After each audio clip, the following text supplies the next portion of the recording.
be here tonight. Oh, okay. Is that And the I only did one not you're hear missing from, then? I did not hear back from Dave, but everybody else, Cassie. Everybody else should be here? Yeah, All right. so we should have 7, 8 if Dave makes it. We'll at least have a quorum and we're good to go.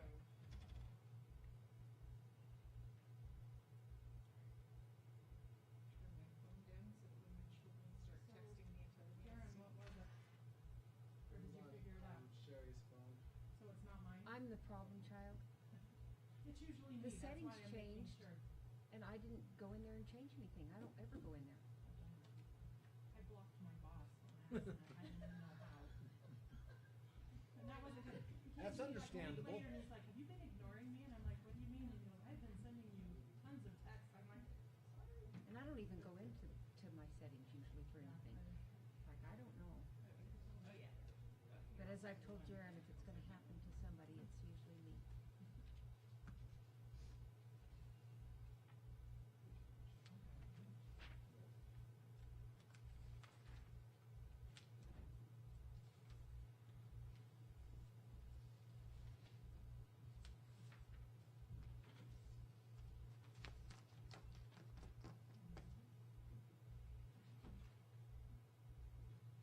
So Russell, what's the weather like where you go work? Is it? West Texas. Oh, okay, so Oh, you're not. you're in Midland or whatever Yeah, that is? Midland, Odessa area. It's just ugly. It's not real beautiful, no. It is ugly. But, Texas is like in 4 quadrants. well, my last assignment was. I'm a not that Texas route, girl, so I know. Oh, comparatively, then you'll take that. It's the same thing. But what's your? Oh, yeah.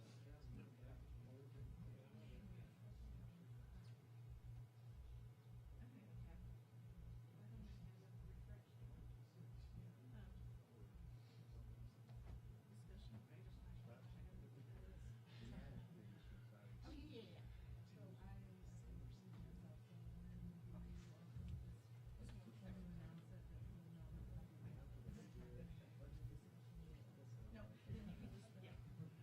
I'll just bring it up so I can pick it. Voila.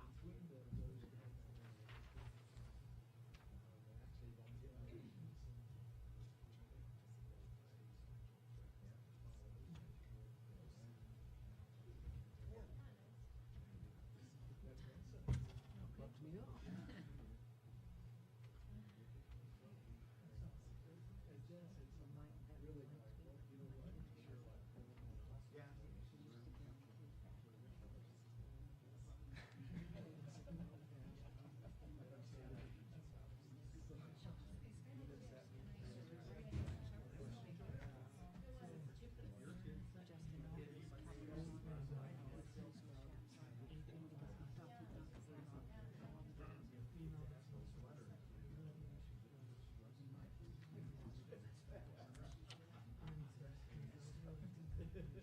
Good conversation.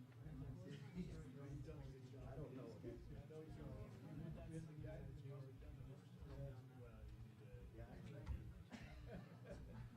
You've done a good job, whatever it takes. I was excited for him. Okay. That's good. They're going to.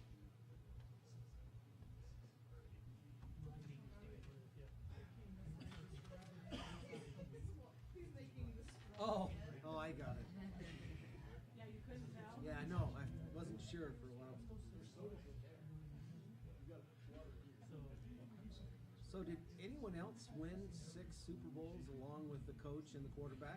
Seem to forget everyone else. No, even Vince didn't. I was gonna say even the Packers. No, but anyone else on the team? Isn't there anyone else that's been there for 6 years that won? Or I think Gronk and Brady maybe. did Gronk win 6? No, Gronk Yeah. hasn't been there. Just Brady. Yeah. I wondered if the kicker has, because he's been there for a while. No, it's a different kicker actually. Is it really? Different kicker. Just not very good.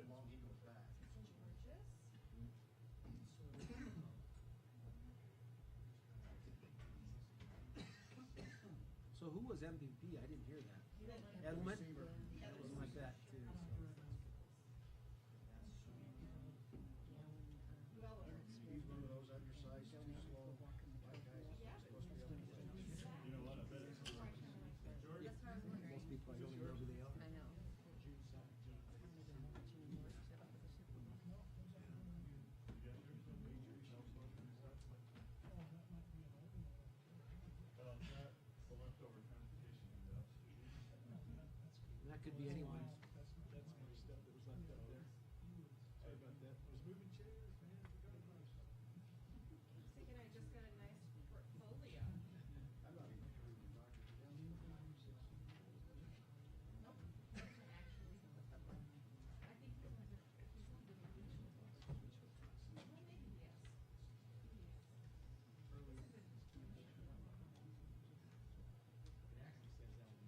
All right, we are at the beach now.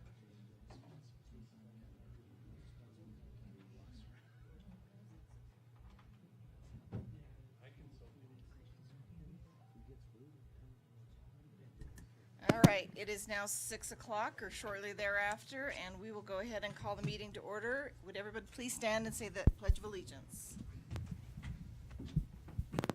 I pledge allegiance to the flag of the United States of America and to the republic for which it stands, one nation, under God, indivisible, with liberty and justice for all. Thank you, everybody, for being here. We have a full staff and zero audience this time. It's kind of, after the last few weeks, it's been kind of different. All right, we have the agenda next on the list. I will entertain a motion to approve the agenda. So moved. A motion by Jenny? Second. Second by Cassie. Any discussion? All those in favor? Aye. Any opposed? It's passed unanimously. All right, next we have our consent agenda. Wow, must be full moon. The minutes of January 8th, January 15th, January 22nd, and January 29th, and the payment of bills. Madam Chair, I would move to accept the consent agenda. Okay, we have a motion for approval of the consent agenda. Second. Jenny, second. Any discussion? All those in favor? Aye. Any opposed? And that passes. Next, the first item on our discussion list, we have the next calendar for school year 2019-20 and 20, I'm assuming that means 2021. It says Yep. 2010. We're not gonna go back to 2010. Threw me for a minute there, Ryan. Madam Chair, members of the board, just for the new board members, every year in February, we present the calendar for next year, which had been approved the year before as a draft, and then we present a calendar for 2 years out and approve it as a draft, more for a working document for employees and I guess families who are contemplating some kind of vacation ahead. More than anything else about the calendar is truly an instructional tool, and that's the way we look at it when we try to put this together. That's probably the only way you could look at it, because if you looked at it for any other reason, you'd go crazy, because there are so many different opinions about the calendar. The 2019-2020 calendar that was approved last year is almost a mirror image of this year's. Matter of fact, it is. There's nothing different, nothing added, nothing new. It still has 175 student days, which were required by statute. In that, there are 2 work days, 3 in-service days, and this part right here is the part that you will not see in there. We have not added the parent-teacher conferences. We're going to let the principals and their staffs figure out how they want to do that. My guess is the secondary schools will be very similar to what they did this year with the 4 parent-teacher conferences. The elementaries, they'll possibly suggest something new, so we'll hold out for those to put those on the calendar. Doesn't change any of the rest. The 4 half work days are always at the end of a quarter or a semester. Allows our teachers to, we have school half day, and then the teachers have the rest of the day to do their grades. Again, something unique. The high school, they do not have the same half day at the end of the first quarter as the rest. We put that on the EI because it's just impossible to have school when there's the EI going, the Evanston Invitational Wrestling Tournament. And it works out for them anyway, since they don't have quarter grades. Our requirement is 175 student days and 185 contract days. So this is truly a binding agreement with our teachers. That's why it is approved every year and why it's so important. If you notice, we do not have 185 days total for contract days because of the staff development days. Right now, we use the 32 delayed start Mondays. They work before their contract time. We add that time up, and that's where we get the 3 days. We've done that for probably the last 15 years in terms of our professional development, helping to reach that commitment of 185 days contract. This year and this calendar actually puts more contract days in than we've ever had before because we've added some options for the teachers at the beginning of the school year. In August, we also have an option at Martin Luther King Day. This year we had a staff development in the morning and in-service in the afternoon where the teachers were really on their own for their in-service. We provided the staff development in the morning. They did their in-service on their own. We haven't had an opportunity to experience the comp day that we have built in. This one's actually on the wrong day, so anyway, ignore that. But it should be on the 13th.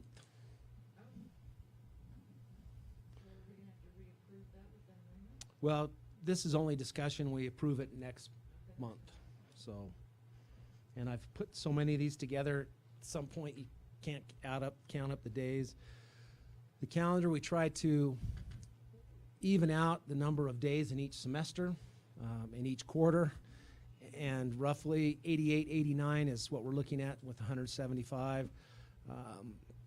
We try to put spring break as close to the beginning of April. It happens the next two calendars. Spring break in this calendar is linked to Good Friday and Easter. I guess if Easter is the Sunday after that. The calendar for 2021 is linked to Easter because Easter's on the 4th in the next calendar. So, like I said, there's really, if you like this year's calendar so far, you're going to like the 1920. Again, the 2 weeks at Christmas, I think was very, very popular. Coming back on the 6th this year. This calendar, we come back on the 6th again. I think it was, at least I've heard nothing but positives that it was nice to have that little extra time before you return back to work. Any questions about the 1920 calendar? Okay, I'll fix that one date and you'll have this if you have questions. The 2021 is a little different and there's some options. And I just shared this with the administration. There was only 2 options until I shared it with the administration. Now there's 3 options. So the 2021B calendar that you have in your packet and was represented here is, again, a mirror image of what we have this year and planning for next year. Okay. You have B in your packet. You don't have, I'm going to ignore B here. I'm just starting with it to start with it. Board docs is B? Yeah. Don't look at it right now.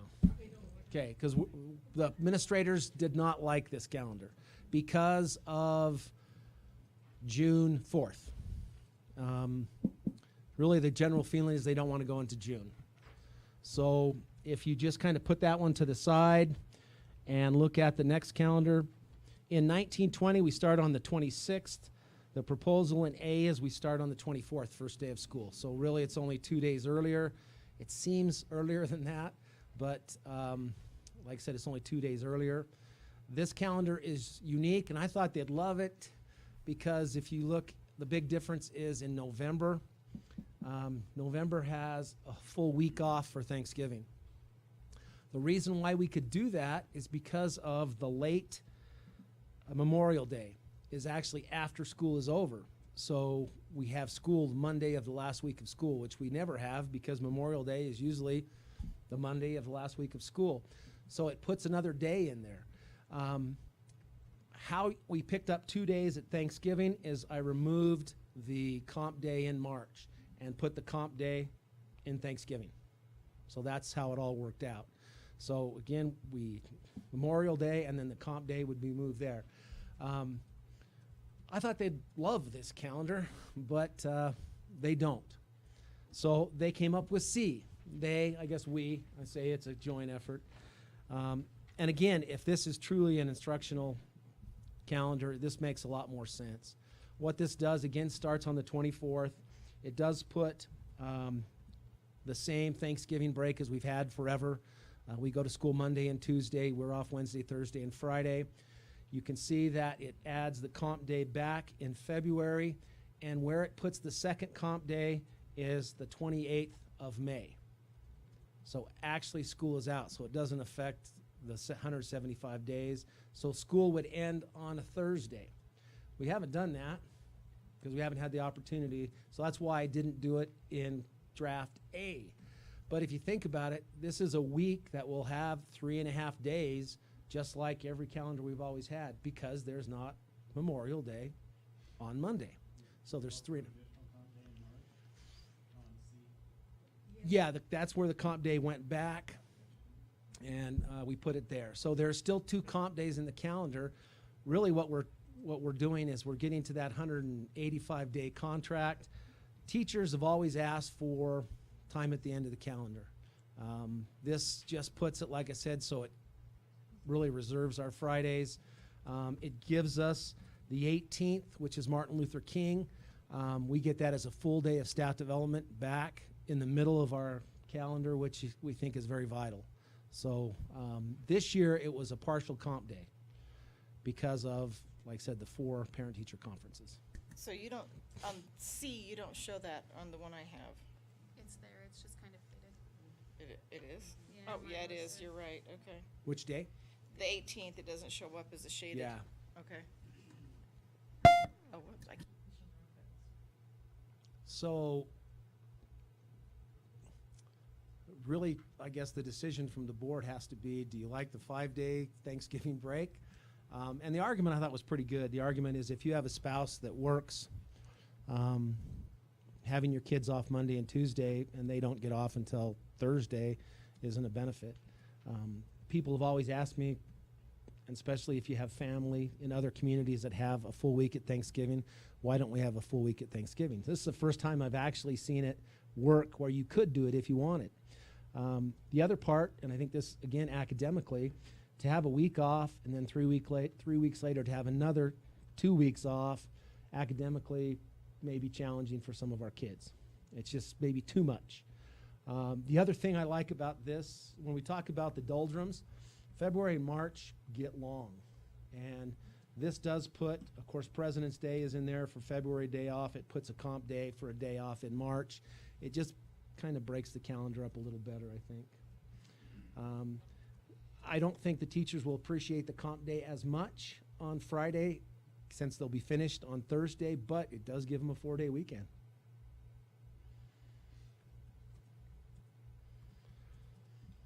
So one of the questions I had, Ryan, on the using the 3-day Thanksgiving, I will tell you from my own experience, we end up going to Sacramento almost every year that week. I end up pulling my kids out. I'm curious what the attendance rates are for those 2 days. If you have a substantially reduced attendance rate, we may really want to consider that. But I'm assuming we can find that No, information. we definitely, we looked at that before. They're not as good as other days, but again, if you're talking about even a 10% increase on 2 days, that means you're going from 94 to 84, so 84% of our kids are still in school. Right. So, yeah, We had discussed that in prior years also with fall break. yes. We had discussed that about fall break too, so is there opposition to adding a few more days to fall break versus? Well, it depends. That's one of the challenges in the calendar. If you're an elk hunter, yeah, let's add some days Well, to I'm fall just break. curious what the attendance was, because Yeah. we did discuss that earlier. And even that depends. If you look at this calendar, these calendars shift from a Monday, Tuesday to a Thursday, Friday. These aren't as, I think, friendly to our school because we still will have activities on the 16th or 17th. So it takes away some individuals' opportunity to participate in autumn break because they have activities. Monday and Tuesday are a much better break if the 15th or 16th is on Monday or Tuesday, but the calendar shifts. It makes no sense to have Monday and Tuesday off because then they'll definitely take Thursday and Friday off. So those who elk hunt will probably take the 14th, the 15th, and 16th off. Yeah. So again, and what you hear is you'll hear those, well, let's take the 1st and 2nd off because we deer hunt, we don't elk hunt. So again, it's autumn break. So we try to put it in there in the calendar. Some calendars it works out well, others it's horrible. If the 15th's on a Wednesday, and that's the opening day of elk hunt, they're going to take 14th, 15th, and 16th, and 17th, and probably the 18th. So this calendar actually still, I think, better than the 19 and 20.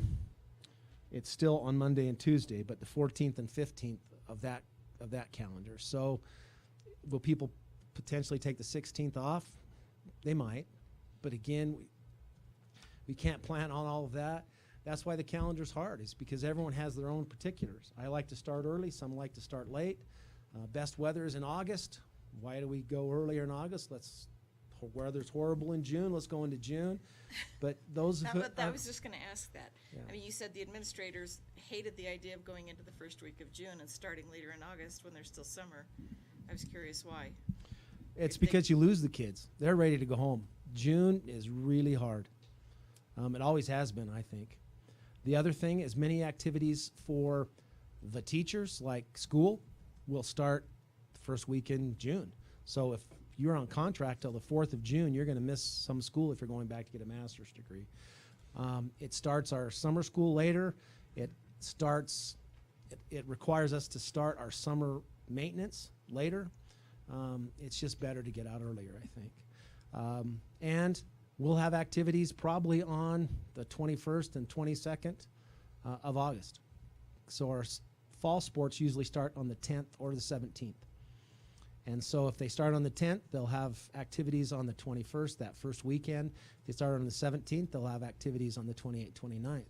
So if we start later, we usually, and I think a couple times we've had 2 football games before kids were even at school.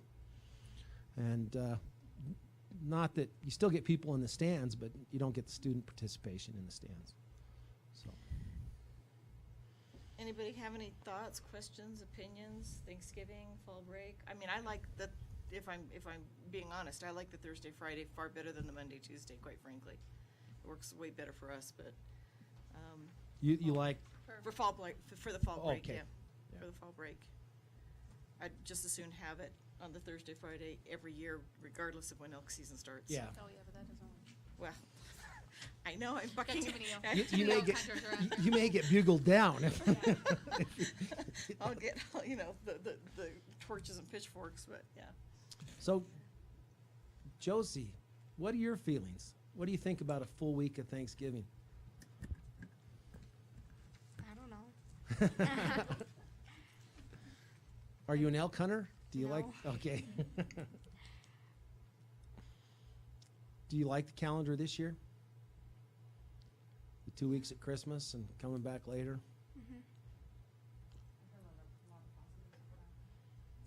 Yes, I heard nothing but positive on it. I did too, do colleges even get a full week of Thanksgiving? I know I have family members that live in Texas where they give them all week. So there are a few that do. And I wouldn't say I've had a ton of people ask, but I've had people ask.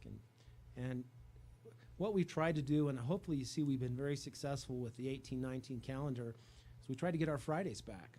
Well, we did. We tried to cut the number of partial weeks down, and we did. The worst week is Thanksgiving. Monday and Tuesday is hard in terms of an instructional week. And that's why, again, if you put those 2 days there like the A calendar is, and you do go to Friday, again, I know it's a full week off, but also there's not a partial week. I think you'll get more out of the kids on the 20th of November than you will on the 23rd and 24th. And then you lose any days off in March, which is just at the doldrum And it's days. a long stretch. Okay. It is a long stretch from that President's Day weekend until there's a half day, but that's a workday for teachers, so there's no break from the 15th of February until the 2nd of April, really. Also, your house is gonna be full of company your full week of Thanksgiving, and then 3 weeks later, 2 Yeah. weeks of Christmas. Something us older people. You're trying to say you don't want company gay? For a few days, they're fine. I think either calendar is good, but, I know I try to save my time off at work for holidays, and I usually do that around Christmas. I try to take maybe a day off at Thanksgiving, but as a working family, we're not in a position to take a full week off in Thanksgiving. And And so, That's a very good point. It does affect our support staff because they're not paid holidays. So our support staff would work on the 23rd and 24th. So they get paid 1 day at Thanksgiving and Thanksgiving, so that's 2 days at Thanksgiving. They get 1 day at Christmas and Christmas, so that's 2 days there, and 1 day at New Year's and 1 day, usually 31st. So 4 days over the Christmas break, and they work. Huh, Sherry? So the 2 weeks, even though it's popular for some, it does put a burden on those who want to take off. They have to take leave if they're going to take it off. So something to think about. But again, we've never had an opportunity to have a full week at Thanksgiving, so I thought I'd give it a shot. The principals like C. It seemed pretty universally. Did you say, Doug? Most of the principals wanted C. I gave them a chance, and what's nice is they weren't silent, so they at least spoke up, and we made these changes just a few minutes ago. And so. that's only 1 2-day week, short week Yep. for the whole school year. Yep. To do six. And it's mostly high school summer school that starts, so they do teacher training the first 2 or 3 days after school gets out, that first week in June, and then summer school starts. And you have to have 20 days of summer school, and so that puts you into the 4th of July holiday, and do you end like the day or two after the 4th of July? So trying to get it done before July 1st, or certainly before the 4th of July. And then it just kind of pushes everything. You have the elementary or the K-8 summer school that if you start that later, you start getting into fair time. I remember when I was the director of summer school, that was always an issue. If we went into the first week of August, you start getting into some of that fair prep stuff. And so that's, when they talked about summer, the impact on summer school, that's really kind of what they're talking about. So, Madam Chair, what we can do, you don't have to make a decision tonight. I'll just leave all 3 of these calendars, the 1920, the 2021A, and the 2021C, and you'll have all month to decide which one you want. Is that okay? Fair enough. I just wanted to give everybody the chance to sort of ask the questions that they wanted. So we'll worry about a motion next time. Thank you. All right, moving on. We have next on our discussion items, the emergency generator out at the bus barn.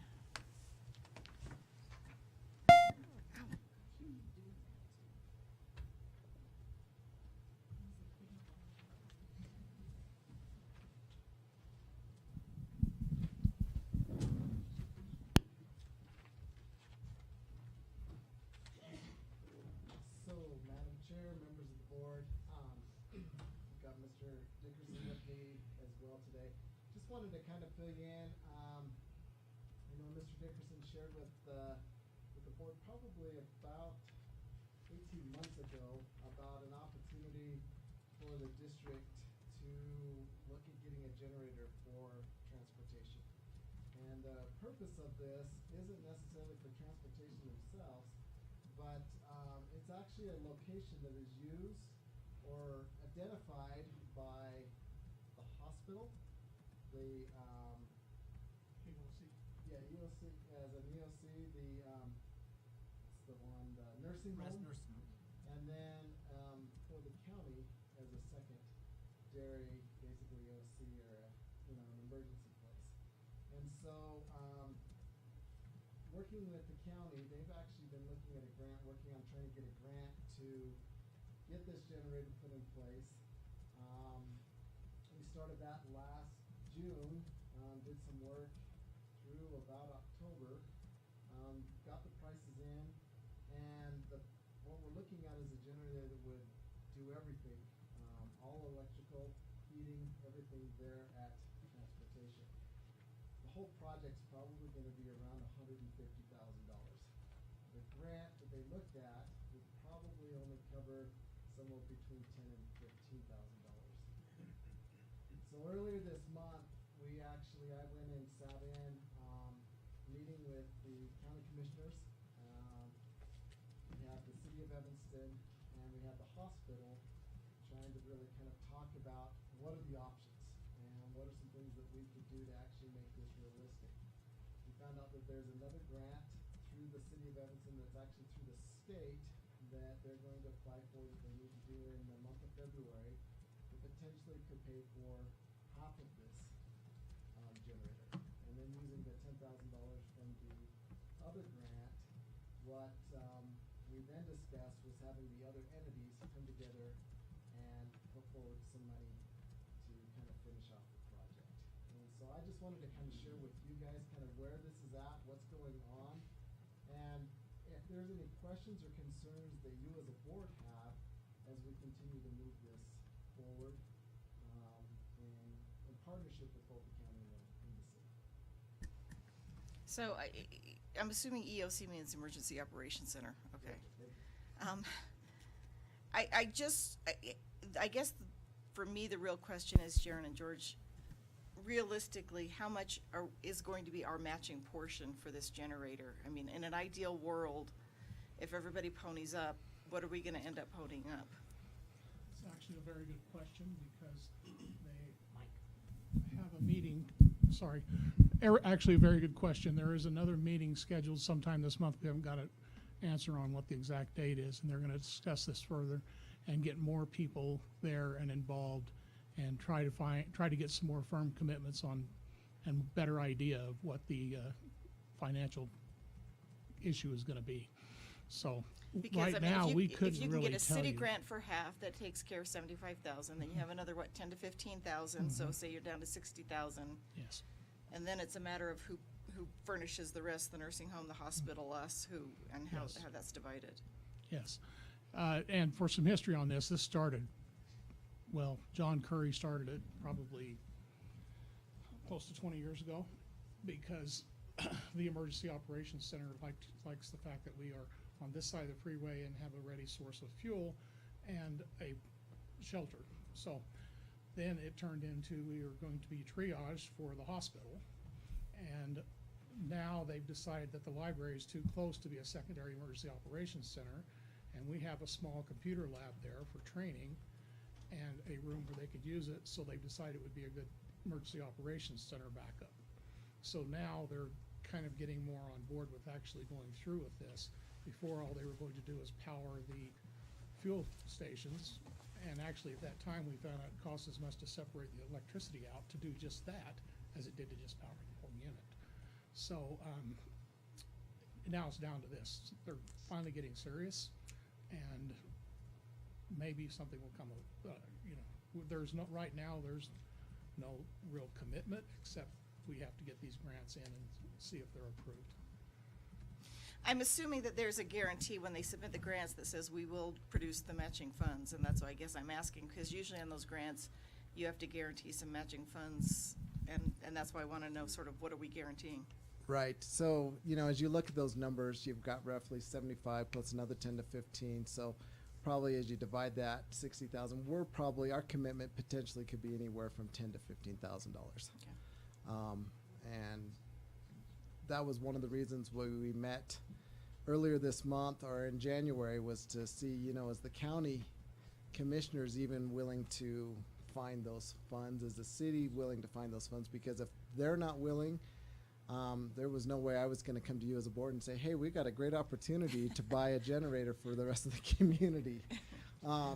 Even though it would be for a good purpose. But both the city and the county nodded their head that it was worthwhile. They wanted to continue to pursue it and be willing to find those funds.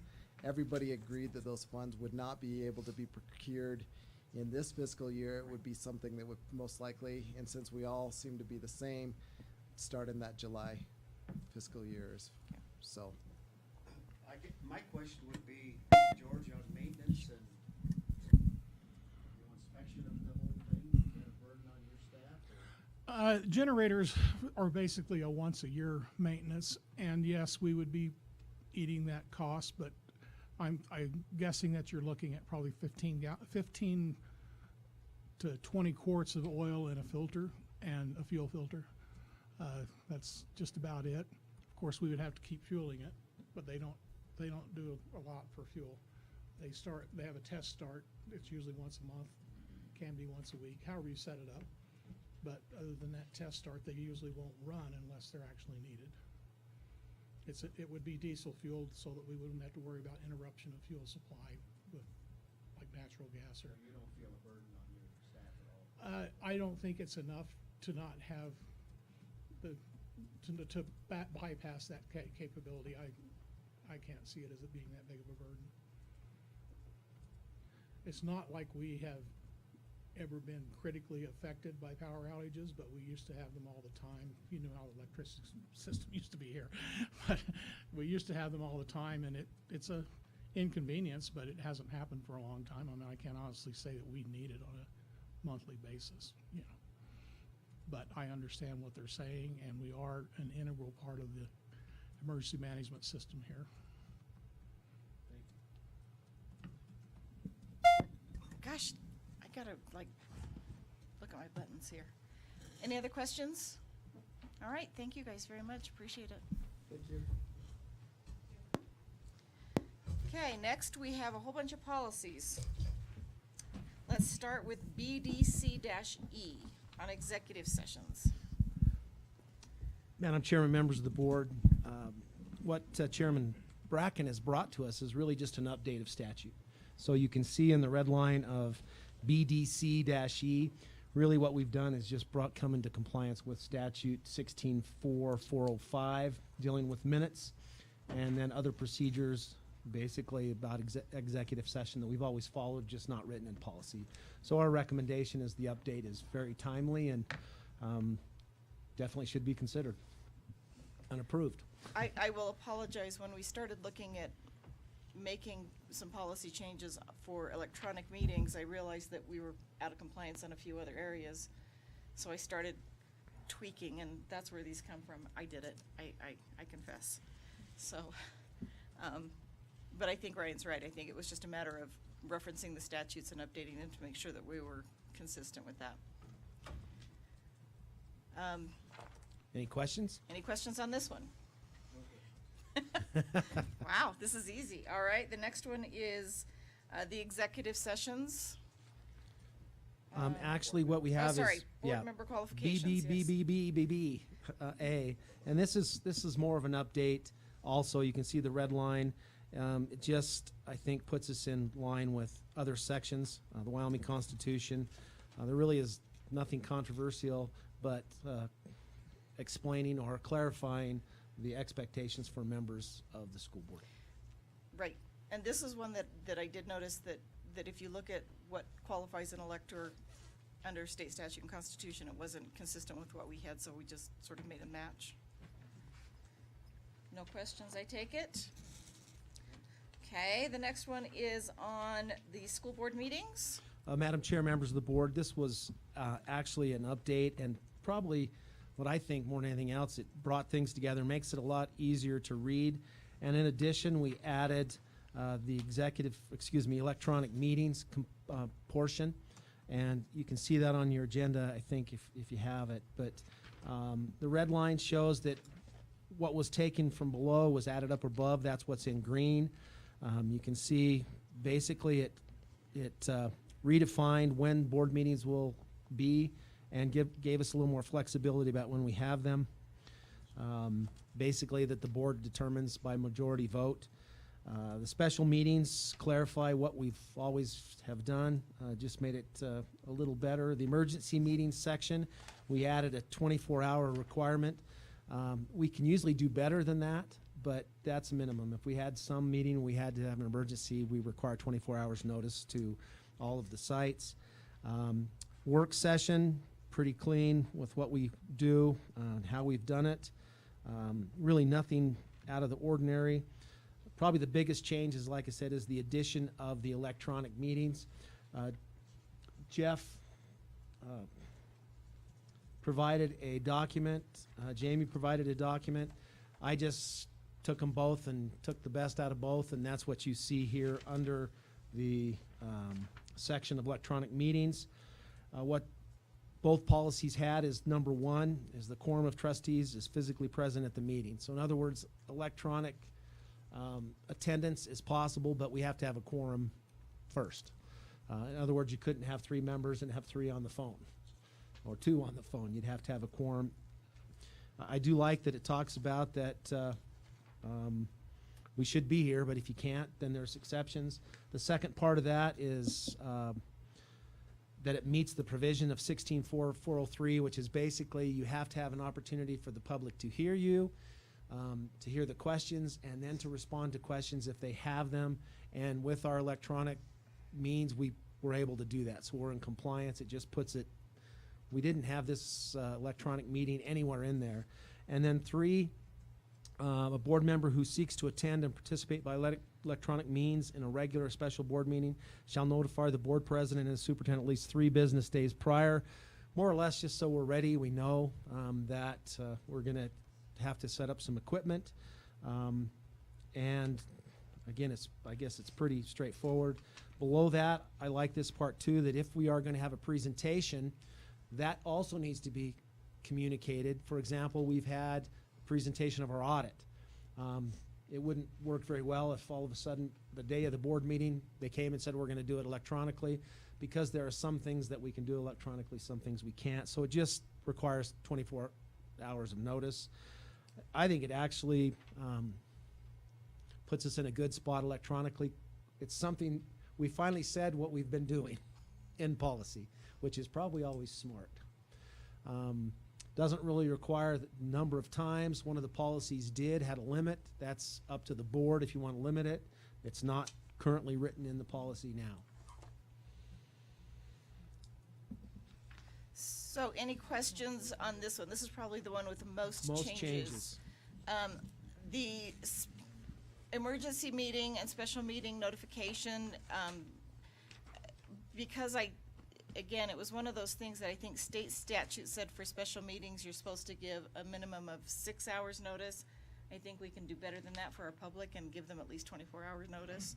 So we did sort of make our standard a little higher than state statute, at least posting it on the webpage for any special meetings. And then, like I say, we just sort of tried to clean it up and then add the electronic stuff. I guess the other question is on the electronic meetings, as long as there's a quorum, do you want to limit the number of times people participate electronically, or do you want to just leave it as is and see if it becomes a problem? I would Hasn't been a suggest that. problem in the past. I would suggest leave it as is and see if it becomes a problem. Right, and then we also wanted to, like I say, we have had times when I most recently with Mr. Phillips wasn't able to be here, and we've had presenters have to be here electronically, so we wanted to make sure that we put that part in as well, so that it at least is one of those things that's in policy that, yeah, that's okay. So, any other questions on that one? Wow, you guys are so easy, I like it. Okay, I think that's it. Now, these will be on for next month, Yes. first reading. Yes. Okay. All right, next on the list is the administrator's contracts. Madam Chair, members of the board, you do have a list on board docs of the administrators and directors that will be approved, are up for approval next month. You also have their contracts. The contract amounts reflect this year's amounts. We don't change those until after negotiations and the board agrees to that. The only one that you will not find on there is Mrs. Terry Fowler. She is thinking she's going to retire, so we wish her well, but she's not on there for approval. A noticeable blank.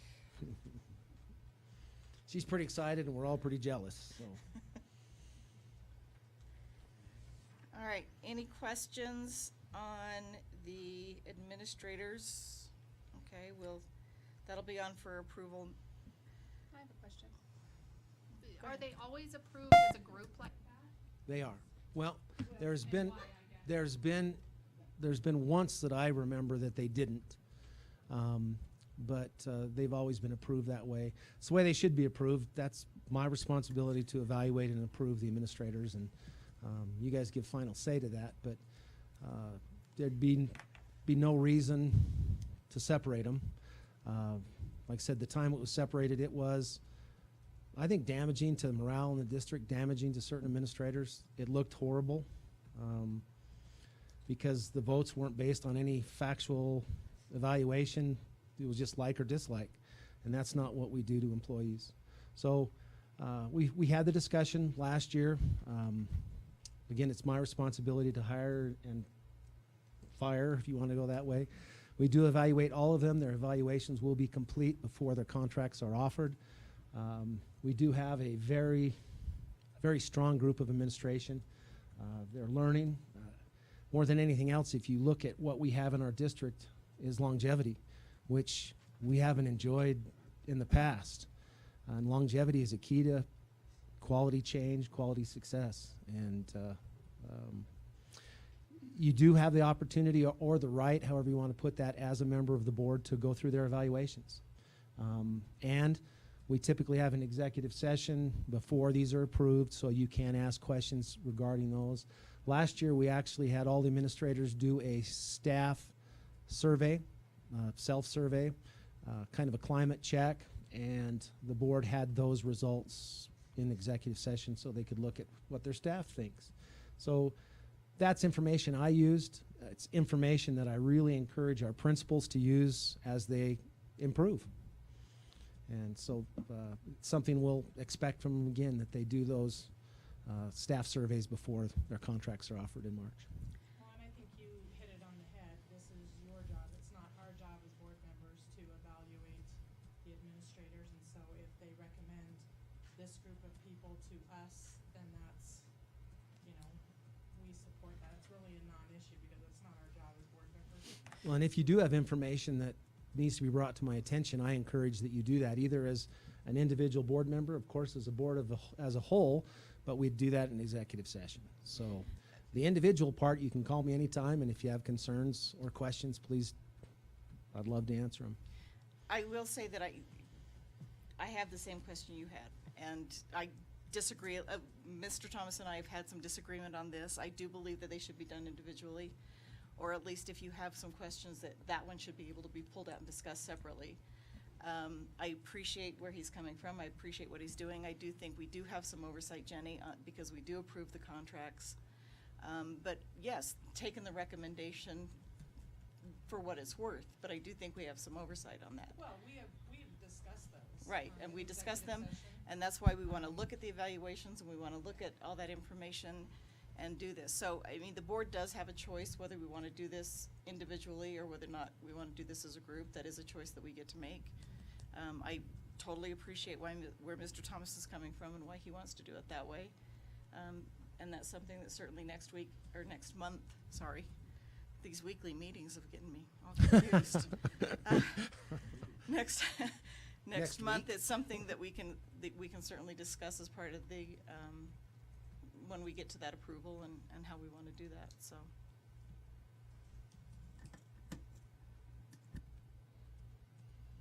Okay, any other questions? All right, we are now down to policy EEBD, which is the Personnel Transportation Services, or Business Personnel Transportation Services. Madam Chair, members of the board, the reason that this policy is up now is it came out of our grant monitoring, federal grant monitoring, and that our policy is not tied to GSA. And so that is the change that you see in the policy, so that we are, if you travel to Cheyenne, there are specific limitations on what you can spend per person on a hotel, as well as the daily meal and incidental rates. So this policy basically puts us in compliance with that. It really comes out of our Title II, where we send a lot of staff to different places for training. But anyway, any questions? My only question, Doug, was do we tie our mileage rates to the IRS mileage rates as well? And I didn't see where we actually say that. I mean, I think general services does adopt IRS rates, but. Yes, yep, So on a we yearly should be rate. okay. Typically, very seldom, so the way that that's worked in the past is, we use district transportation. If district transportation is available and somebody chooses to use their own vehicle, that's at a different rate. Yep, John So- wants to pitch in. he's not allowed. He can't resist. I saw him whispering, and like I say, I know that there are certain IRS rates for the business miles, so. I was just gonna say, we tie our reimbursement off of the state. The state sends us a memo, and that memo is tied off of the GSA. So we're, 3 steps away, or 2 steps away. That's all we care about. And it is in policy, but it's the travel reimbursement policy. Okay. Any other questions on the Personnel Transportation Services, EEBD? And I will say once again how I hate how they number these or identify these policies with a white-hot passion. Okay, all right, if no other questions, then we will go on to the budget timeline. Always a fun, it's that time of year again where we start talking about it. Madam Chair, members of the board, this is, I guess, procedures that we've followed ever since I've been involved in budgeting. It puts it out there. I think it clarifies, it's transparent. It's allow us to, of course, balance the budget every year I've been involved and actually make cuts in places we need to make cuts. And very challenging times the last 4 years, we've been able to make our budget and continue to pay our staff at what we've promised them at the beginning. So you can see the principles and priorities. Again, our commitment is always to balance the budget and to meet the requirements of FAPE, which is a free and appropriate education, which we have to by law. We'd like to protect our core programs, K-12, which typically you can see are language arts, mathematics, social studies, and science, and so much more. In other words, really what that's saying is if we're going to make cuts, we try to make them as far away from the classroom as possible. And we've been able to do that. My worry is that we're losing the ability to reduce through attrition and to cut and save through attrition. We've cut to the bone, and now you would have significant increases in class sizes, and I don't know if that's where we are. So really from here on down is what we're going to have to look at is we're going to have to scrutinize all expenditures. We're going to reduce staffing necessary through attrition still, but we'll probably end up with, I'd say 10 to 20 resignations by the time we're finished in March, which is a good number.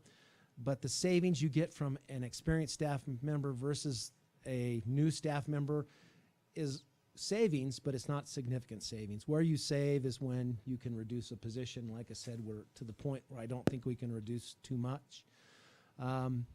My commitment has always been and probably always will be is to provide a salary increase for employees. This is not, I don't see it as a raise. This is honoring the salary schedule. Education is, I think, unique in that when you come on as a first-year teacher, it shows where you're placed and in 30 years where you potentially can end up. And it's not a significant increase every year. It's a step of $750. But I guess over the lifetime of a teacher, that does mean something. And it's been my commitment, and it'll continue to be my commitment, probably because for 5 years my salary was frozen. Not in a row, but hit or miss. I've been here that long, and it's pretty tough. Even for a $750, when you don't get it, it's the long end of that, how it affects you in the long term. And so, again, it's just been my commitment to do that if there's any way possible. And like I said, the last 4 years we've had to reduce significantly, and we've been able to honor the salary schedule. And that's something that the board should be very proud of, and I'm proud of that we've been able to do that. Transparency, we always try to put the budget out there. It is complex. It is hard people understand. This year I've actually built into the timeline a comment period. Let's put it out there. Let's put all the legal issues, the budget, and let people comment where they see it should go up or down, because they will comment when they find out where cuts have been made. And like I said, there is some confusion about educational funding because it is so complex. There are places we can save. There's places we could cut and still not save with the reimbursements that we have and how education is funded. But that's really the principles and priorities that we follow. This is not written in stone. If there are other things that we want to change, that's why we have this discussion where our priorities need to be. So typically our priorities are in the classroom. The priorities are with our staff. And then as a board, commitment to balance the budget. So this is the process you'll see. We will begin, and we will begin to meet weekly, have budget meetings, and we look at the budget from top to bottom at least every week. Of course, we can't get through all of it, but staffing is about 87% of our budget, so we spend a lot of time with staffing. What can we do without? What do we need? Our best window for hiring will be closed by the end of March, so in the next month or so, we really start ratcheting that up. We talked to the central administration on Monday. We talked to the overall district administration today with this timeline. We'll focus on the legislative session. There are several bills that are put before there that could impact us negatively and positively. Have not heard a lot about educational funding. It looks like what is being said is what was approved from the Senate last year is what they're going to go with. How that affects us is about $1 million less revenue for us. They've added an ECA, external cost of adjustment, of about $500,000, and we're still $500,000 short. So right now, that's what we're looking at unless things change. Even with the increased enrollment that we had this year? Even with increased enrollment, that will offset us a little bit. First time in 4 years that we're up instead of down, which is a great thing, but our trend is still down. Why we had more at the beginning of the school year, I don't know, but we're heading back down to where we were. But that will help us. The other thing that will help us is finally, we're not the only one out there in our state that's losing kids. And it is a double whammy for us. We decline in enrollments, decline in ADM, and then to get a cut from the state. This year, we'll get a cut from the state, and our enrollments will keep us at least a little higher. But right now, we're anticipating about $500,000 we have to reduce. That is before any insurance increases. That's before any step. Step's about $380,000. So if you put those together, who knows what insurance is going to be. And so I would say again, You're talking the health insurance increase. yeah, we're talking about another $1 million we have to cut from the budget. So that is significant. It may be a benefit reduction this year. Yeah. So we keep all that on the table and do the best we can. The other option to a benefit reduction, health insurance, would be the employees pay more. Right. And that's really our only options. So let's see, where am I at? We're discussing the overall budget process with the board tonight. We'll develop some strategies with central administration. Really, if you look at operating budgets, we've cut 15% over the last 2 years. I don't know how much more we can cut. One of the things that the administration added today is we've continued to cut technology, and at some point, we have to invest back into our computers for our teachers. We just can't keep ignoring that they need to be replaced. So that'll be one thing we look at. Staffing, we've counted on staffing to save our bacon, basically. And now I think we're so tight, we'll just have to figure out how we can do it, and we'll just keep looking at it. Addendum, subs, and extra pays are really where I think the funds can be found. But that means you're going to have to pinch a little tighter, a little harder than we have in the past. So, like I said, it's kind of hard for us, especially through February and March, to get really tight on this because we won't know until April 1st what our funding actually is, which is a crazy way to budget, but that's the way it's set up.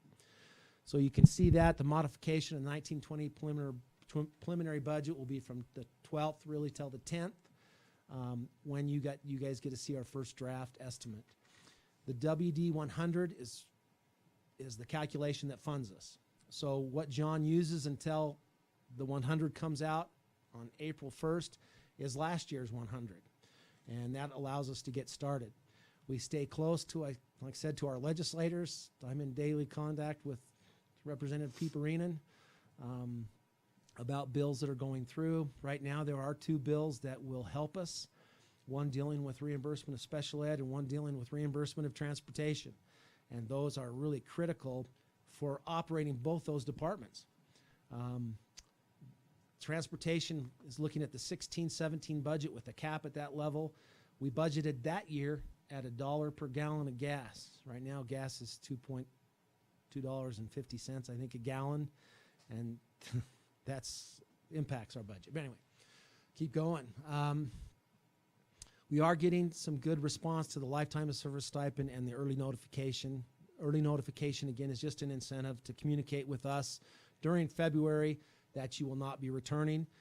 Staffing, we'll start looking at staffing positions, I think the first weekend in March is when we have our big, we go to job fairs at Utah State, BYU, University of Idaho. We'll go to University of Wyoming. Those are the big job fairs we hit in our local area. And again, if we haven't hired by the end of March, we've lost the best and brightest. Principal conference, we'll continue to work with our principals on strategies in terms of their budgets and how we can look at possible cuts. I did put in there a all-staff meeting on April 22nd. Last year we did this. I think it was very favorable. They can hear from the horse's mouth where we are with our budget, the entire staff, what we're looking at, what we're moving forward with. I think it was a positive approach. They could see it all. And if we need to have that, we have that scheduled for a Monday during the delayed start. Again, we'll look at all school and department recommendations in terms of a reduction in expenditures. Our insurance renewal, meet and confer. Hopefully we can have those finished by the 1st of May, and we'll know where we sit with health insurance for the next year. And again, based on that is what we can provide our staff in terms of meet and confer negotiations. Okay. And just a bunch Good of times. dates on the back. No, I appreciate actually the dates. That was really helpful for me. So the legislative session ends on the 5th of March. At least that's what it's scheduled for now. You can see all the drafts that you'll be exposed to as we go through this process. A little different this year. If you look at the 4th of June, that's kind of early for us. Typically we have either the 2nd or 3rd week in June to have the budget ready. So that's a pretty early budget draft. And then the 25th we've left open as a work session if we need it, if you want more information about what we've ended up with. And then the budget hearing, of course, is the 3rd Wednesday in July. And then you'll see the presentations that are coming over the next few months. Perfect. All right, John, did you have something to, okay.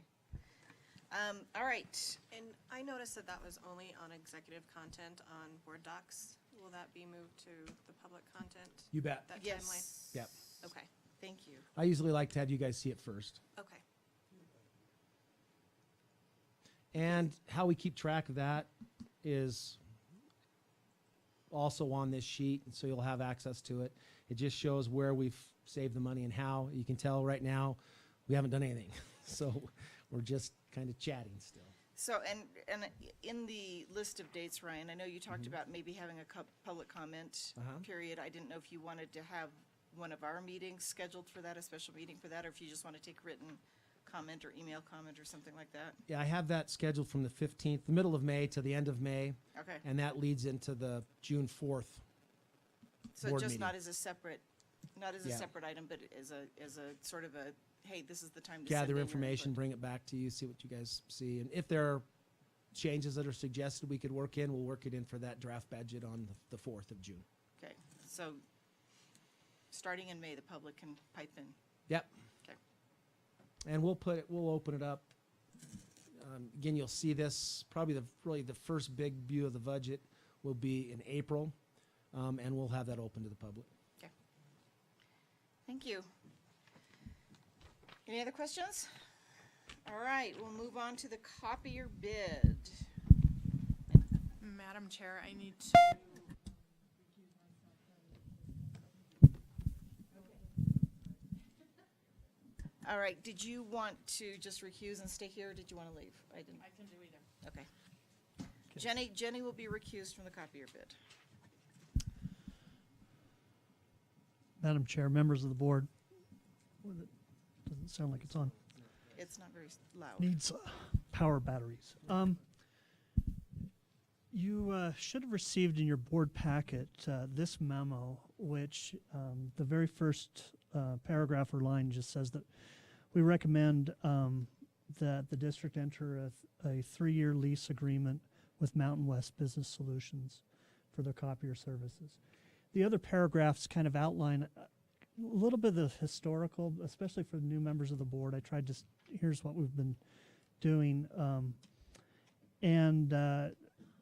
You know, we had we went out for bid. We, you know, posted in the paper and tried to advertise it as best we could. 3 vendors submitted bids. One vendor, Lawan, their bid was not in the format that we wanted, not in the pricing structure that we wanted. I mean, they wrote back that this price could change between now and yeah, so I threw it out. The other copier company was Les Olson out of Salt Lake. They did a very competitive bid. Just to kind of quickly go through your packet, you should have these long sheets of paper. The first one with really tiny print, but it's trying to get the first one. This one right here is our summary sheet, and it just summarizes all the different copiers and what they included, what they didn't include, and things. And the grayed out sections are copiers that we disqualified for whatever reason. I didn't like the size that they were offering for the Les Olson number 1, and so the clear ones are what we've, you know, kind of passed that first muster.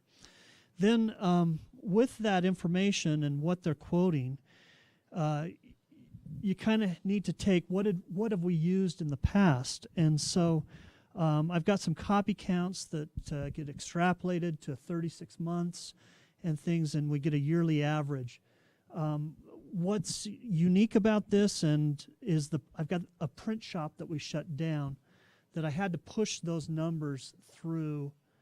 And so there's a big caveat that I have in the bid, and that is to say, hey, I'm assuming that we're going to use the same amount of copy.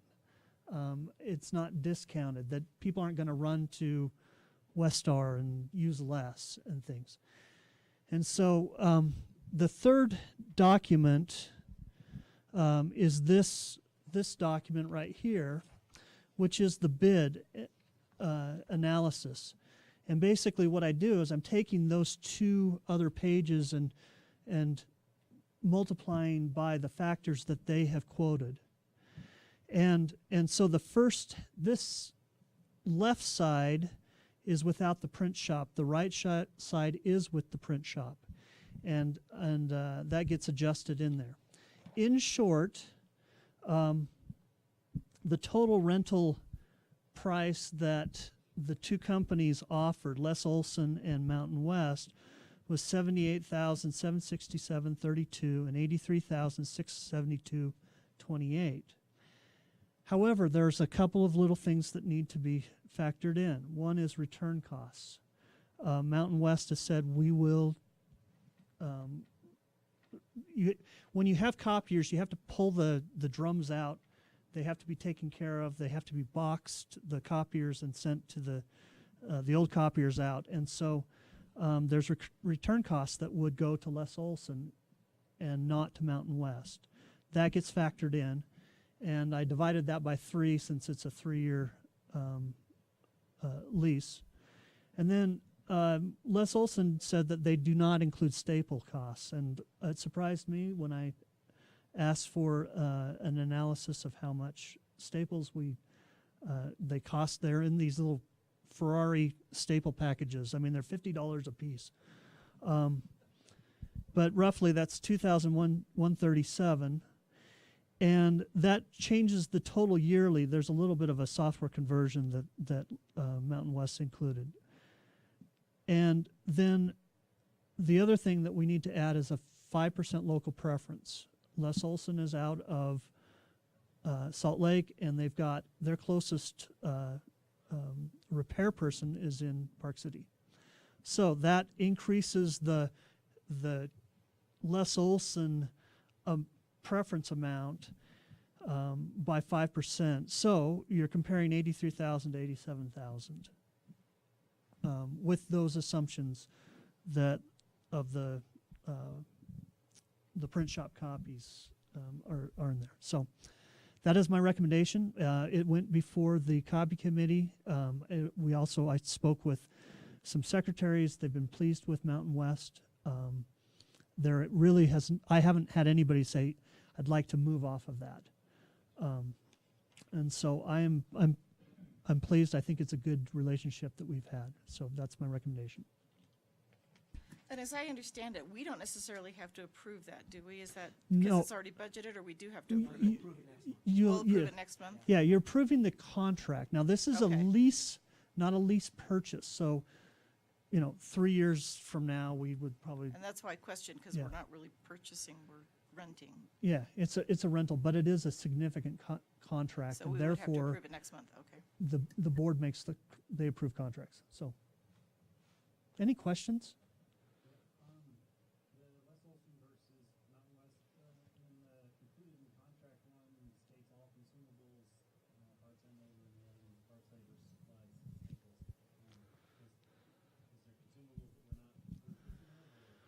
Well, the consumables and the part that, as we read through, that kind of caught our eyes is that they said we do not include in Les Olson the staples. In the Mountain West, they said we include staples. So that became an item to compare against. Basically, Mountain West has said we'll include all the toner. In fact, they pre-supply us toner usually, and that's a nice service, so that we don't have to say, okay, can you come and bring us some toner? They'll have a couple on hand at all of the sites. I think Les Olson also would include that. That's not, to me, a big issue. The paper is with both companies. That's standard. They don't include that. And then repair, you're talking about adding another hour at minimum to come from Park City. And so that is a big consideration. I didn't put a dollar amount to it, but that certainly could be done if you wanted to do a cost analysis based on time to service. But you have to make some assumptions with So, that. I mean, Les Olson would charge us by the hour for the repair instead of No. a flat rate contract? No, but when you're saying, okay, how much is it worth to have somebody local versus somebody out of Park City? In our terms of our wait time? In terms of our wait time. Okay. That's, yeah. And so it sort of is factored into that local preference, that 5% I was gonna local say, that's where preference. that's factored in, yeah. But you could divide or basically unpack that a little bit more. But there was enough there that I just said, it's close enough. What do you think, copy committee? It was unanimous, and okay, let's go before the board. So that's the recommendation. Any other questions? It's a state law, 5%. Isn't it? Yes. It is, and so there is Figure a, all your factors you want, but if it's a state law. yeah, follow it. we need to consider it. Now, it can be pulled for other reasons. You might say, hey, I don't like this vendor because, gosh, we've had shoddy performance, and that 5% can be overridden based on other You have factors, to be able to defend that. but it needs to be defensible. So, Okay, if there are no other questions, thank you very much. We will look for that one next month. all right. So now we have school reports. Who do we have on tonight? I see one.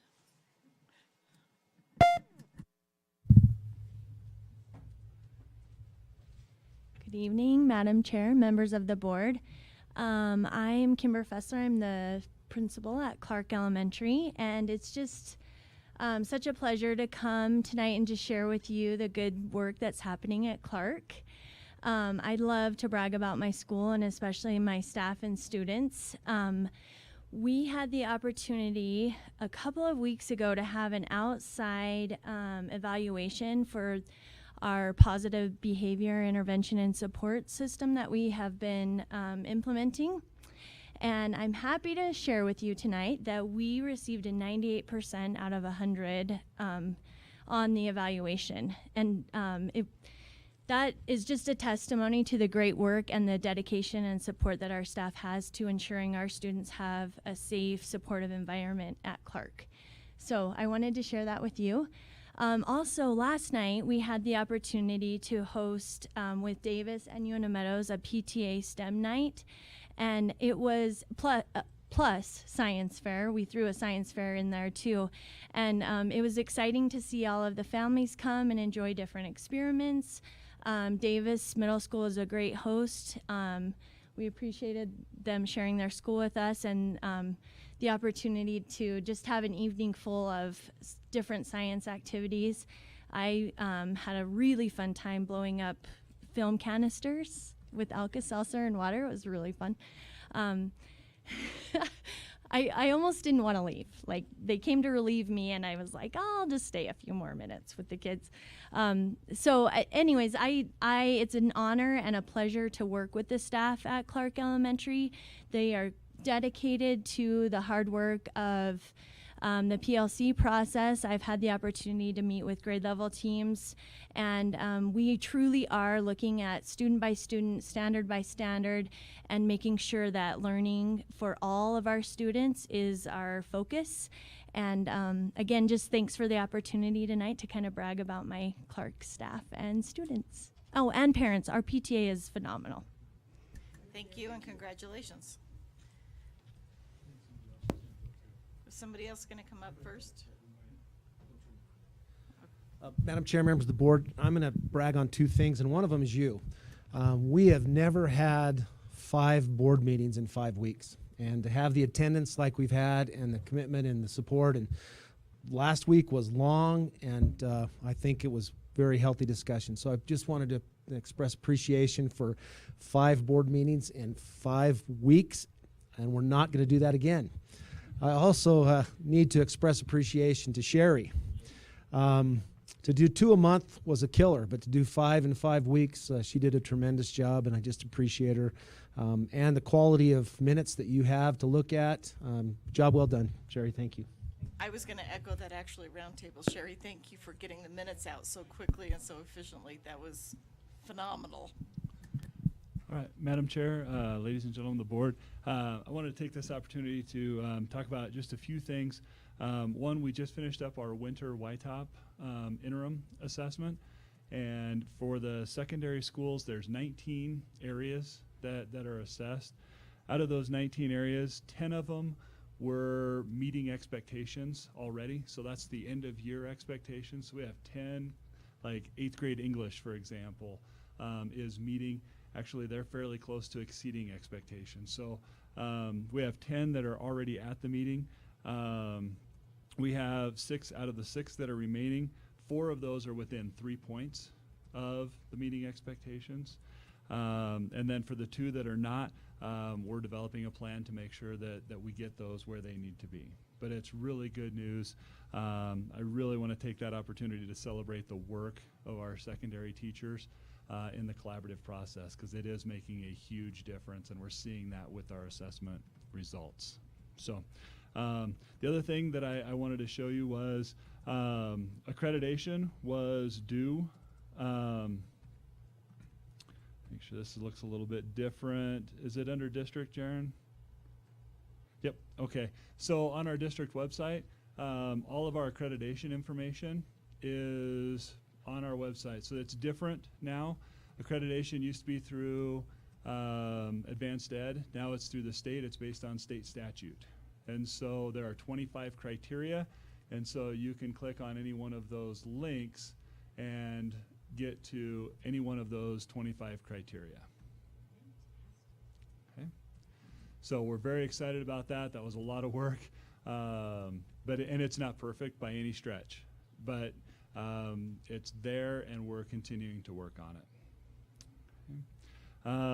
And then the last thing, I told you that we were working on transparency in curriculum, and so I wanted to show you, maybe. Sorry. When you plug into that thing. Oh my it totally goodness, changes yeah. your screen. See if I can get to Yeah. We don't wanna See? All right. So it's under the academics page. There we go. So math curriculum and resources is one that's the most developed right now.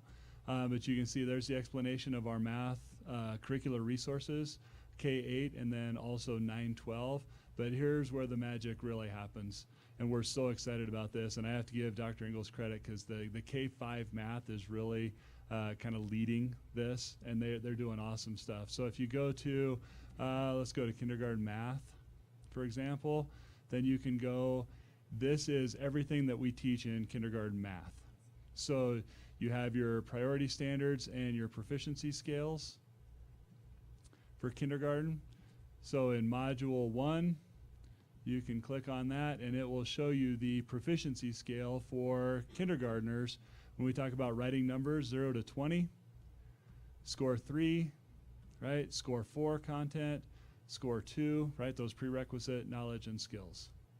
So all of that is there at the website, okay?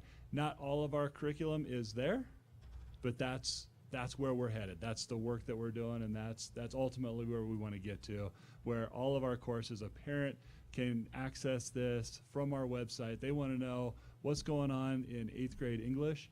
They can click on 8th grade English. They can find the proficiency scales. They can see the unit plans. Everything is there. And these are actually linked to live documents. You can't change them. The public can't change them, but they're actually live documents. So if kindergarten teachers come in and change this proficiency scale, it'll automatically update on the website. So we're not going to have to say, oh, well, it's been 5 years. We need to go back in and update all of our curriculum that's online. Okay. Really excited about that. And a couple of things. So Jan Haig, who we work with, I actually received an email request yesterday from another teacher in another district. She has been saying really good things about the work that our teachers have been doing and has asked, can you please share the contacts of people that we can contact to get help doing this? And so that's super exciting. Dr. Ingalls put together this unit plan, right? So if you click on the unit plan, I'm a big believer in credit is where credit's due. He actually created this unit plan based on the 4 PLC questions, and it's the district template for our unit planning. And Jan Haig actually requested permission, and this is actually used in her book and is referenced as an exemplar. So really excited about that. Any questions? No, just a huge thank you to both you and Dr. Ingalls for getting this done. I know that the transparency is a big part of our communication plan and what we really wanted to work on in the next couple of years. So this is having the accreditation on there, I wish I would have had this 10 years ago, quite frankly, as a parent. So thank you. You're welcome. And again, it is a process. Remember we talked about this. There's a lot of work involved, and it is a process. It's a 3 to 5 year process. This is just an example of outstanding work that's been done to this point. We've still got a long way to go. Okay. All right. Thank you. Thank you. Any other school reports? That's it for tonight? All right. We have next on the agenda, public comments. Do we have anybody that wants to comment from the public? I see one public, well, 2, I guess, Sheila, you count as public. No, nobody's rushing to the stand. All right, we will move along. We have action items. And so these are the first reading of some of the policies, starting with the rules of order. Oh, wait. Oh my gosh, Jamie, seriously, read. Yes, the transportation presentation and the food services presentation. I'm assuming, Terry, you're still gonna do that, right? Yes.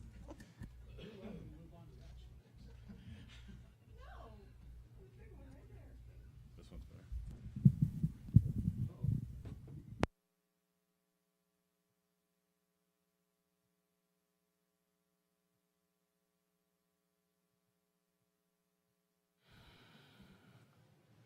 So, one thing I learned just a minute ago is at my age, and don't put your hands underneath that. It's scary. I thought that was the monster from Black. So anyway, I know we have some new members here, and for those of you who understand all this, bear with me, but I was just going to discuss a little bit about how transportation is funded. And funding in 1996, around 96 or 97, they instituted the 100% reimbursement for transportation. And it went through to 2016-17, at which time they capped funding on the 2016-17 year. That also happened to be the year they asked us to cut our expenditures as much as possible to prevent losing the 100% reimbursement, which we did, and then we were capped on that money we spent. So it hasn't done much to help us out. So basically what's happening is we're in the middle of the second year of being capped, and it is slowly strangling us, which the increase in parts and the cost of fuel is really killing us, 2.5 times the cost. And so anyway, we're hoping that this will change. We've heard rumors they may be bringing it back. That does not necessarily mean it will happen, but when they do bring it back, it's going to be with more limitations, which is, I knew that was going to happen. So we can hope for that, but honestly, I'm not holding my breath. So I've been dealing quite closely with the state on this, and it's not something I'm counting on. I would love to see it happen, but anyway, that will help us out if it does happen. So the good news is our cost per mile is decreasing, and actually right now, I just last week got a spreadsheet from the WDE, and up to December 31st, we are down to $3.91 per mile, which is 4 cents over the state average, which is probably the lowest we've been for years.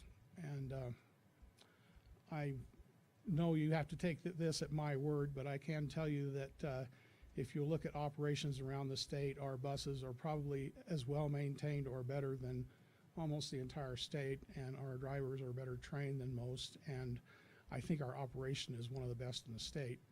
I'm not going to sit up here and tell you it is the best, but it's definitely among the best. And for us to keep that and decrease mileage has been a challenge, but we're so far being successful. And one of the things that I have committed to tracking in the past is we had a big push on conduct for students back when we instituted the positive behavior support. And as you can see, something's working really well. And the cameras have helped a lot, but this year you can see that how low that has dropped, and what that represents actually is 25 total referrals with no third stage referral, which means we've gone through the warning system and they're suspended from the bus. There is 0. It's the first time it's happened in as long as I've been here, 33 years. So something is working, and I know a lot of it is cameras, but I have to really thank the schools. Our trainers have been working with the schools. We brought in counselors and special services representatives who have done short, like 20-minute presentations to our drivers about once a month. And I see our drivers using what the tools are giving them, and I think it makes a huge difference. And as long as we continue that, this is really quite low. I mean, from any district will tell you that's really low, but I'm still hoping we can decrease that slightly next year. we're getting to where we're going to be bottoming out, but I'm still hoping for a decrease. Bus accidents. We went quite a period of time without an accident. I came to the board to tell them that we had close to 3 million miles without an accident, and the weekend before the board meeting, we had an accident. So, and we had one more since in 17-18 school year. So, oh no, I'm sorry, that was the accident in the 17-18 school year. So we had one last year. Hopefully we can keep this to a minimum. The accident we did have was minor, and it was a collision with a parked car. no passengers on board. So anyway, we hopefully keep that up. Our strategic issues. We need to replace the plow truck. I know we've supposedly replaced one. I haven't seen it yet since ordered in May, and I still haven't seen it. But it is coming, I've been told. But we do need to replace the other one before it starts costing us what the last one did. And the last one right now is on its last legs. It's running on 2-wheel drive. The front end's out. The engine is on its last legs, and I'm hoping the other truck gets here soon so we're not out of another plow truck.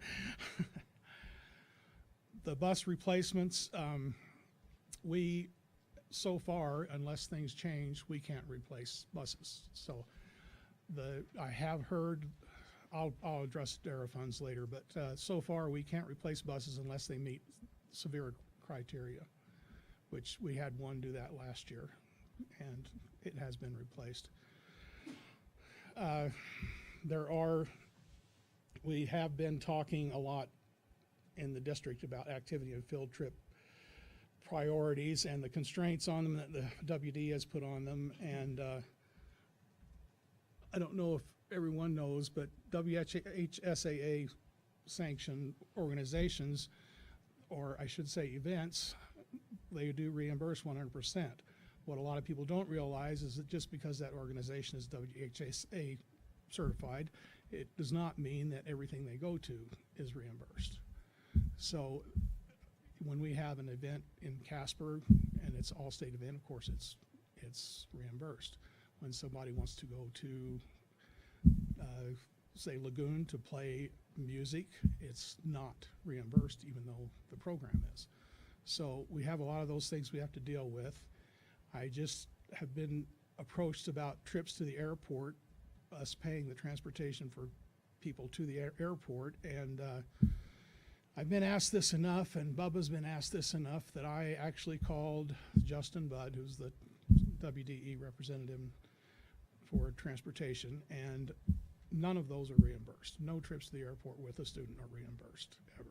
So if anybody comes in here asking for permission to go, you just need to know that it still will cost them approximately $1,000, $900 and some dollars to go to Salt Lake with the bus. So with that not being reimbursed, and with some of these activities, I know that the kids do fundraisers for, and they may be kind of sort of sponsored, but not really sponsored, but we have to provide the transportation. Do we bill them? I mean, so that's part of their cost, that then they reimburse us for that? Or, I mean, the state doesn't, but can't we bill them? Someone has to pay for it, and now. So the boosters or whoever, the fundraisers, shouldn't we be able to bill as part of the cost, not just, they have to raise money not just for the airfare, but they gotta raise money to pay for the bus there? Yes. Madam Chair, that's exactly the discussion we're having, and yes, from now on, that'll have to be part of the discussion they bring to you. If they want to take a trip outside of their Wyoming high school activity trips, then they're gonna have to pay for transportation. There's policy that requires them to take district-approved vehicles. They just can't meet at the airport. So the sticking point on that is anything that the board approves, an overnight trip that even is not a school-sponsored event, but an activity, it would be easier and probably even better to say no, especially if they're missing school. It's to the point now where it's just too costly. It's $1,000, $984.63 to take a bus to the airport and back, and then pick them up on the way. I don't think you want to change the policy that won't allow kids to drive themselves to the airport for a school trip. So the key is really identifying what are trips that have to be taken and what does the district approve. And so we'll have those discussions in the future. Because we have a lot of requests for these sort of extra trips. That either we're gonna have to make them pay for the transportation or we just say no. That's gonna be a difficult conversation to have. The last ones you guys approved, and I'm not picking on anybody, but the bottom line is they said the individuals involved would pay 100% of the trip. Well, we've just added $1,000 divided by 25 kids is another $40 to that amount of money they have to pay. The other part of that is, does it create additional entanglements? Because they are using district transportation. They're not necessarily a school-sponsored activity or event. It's something extra. Liability, are we still going to be liable? Most definitely. But are we still going to be liable if they go on their own? Probably yes. So we get past that by saying events that are sponsored by Wyoming High School Activities, we can approve. Those outside of that, we probably cannot approve. And that's a sad day, but I think that's what we're getting to in terms of these caps and these costs. I was shocked that it's $984.63 to the airport, but that's what it is. You do that with, like athletic camps though, correct? The kids pay for the transportation on the buses. Yes, the football camps, the basketball camps, they've all paid for their own. And So they it pay should for be all- the same across the They board. pay for all of it. And just so you know, what we're gonna do as far as logistics go, we do a financial report for every trip. We're required to by the state auditors. And I'm not gonna go into WDE funding in depth, but we are required to charge $1.61 a mile plus meals, plus overtime, plus driver's wages, plus fuel. So that's why it gets quite expensive. But what we were going to do is we're going to take that trip financial data sheet and we're going to write an invoice. And when the trip is turned in, it has to have a budget code attached, and that budget code will be invoiced. So whether that budget code, John has taken on went blank, the parent groups, the booster clubs, and we don't actually have the money, but the money goes through his account, so it's accountable is all. So he has accounts for them, so somehow there's going to be an account attached to that or the trip won't go. That's what it comes down to. So when they come to us, we better ask for your transportation trip invoice and just to make sure Do that. you have a budget? Okay. Yes, that's what it comes down to. I mean, even organizations outside of us, like the Western Wyoming, they actually have an account that we charge to. So that's the way we'll do it, is we'll be invoicing everyone just like if you were invoicing somebody for repairing your roof. George, even on WHSAA sanctioned trips, is it still just on 100 miles out of state? And you have to pick up the rest? It's 150, and I hope it is. Bubba's saying 300? That's They'll cover 300 miles out? Round trip, 300 yeah. round trip.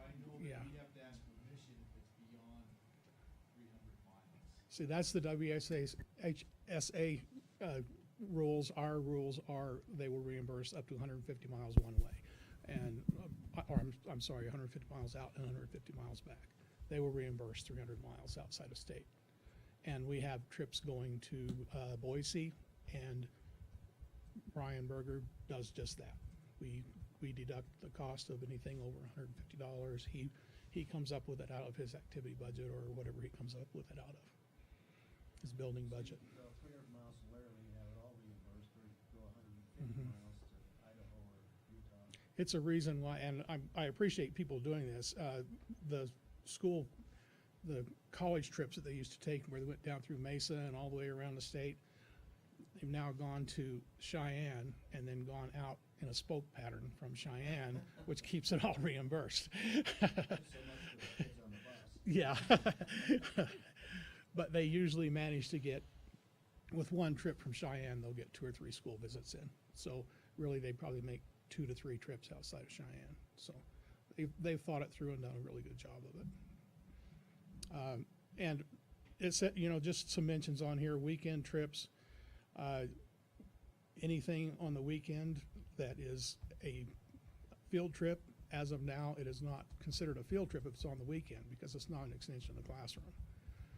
Curriculum-based trips, they are curriculum-based if they are directly related to the classroom, and again, not a weekend trip because you aren't teaching on the weekends.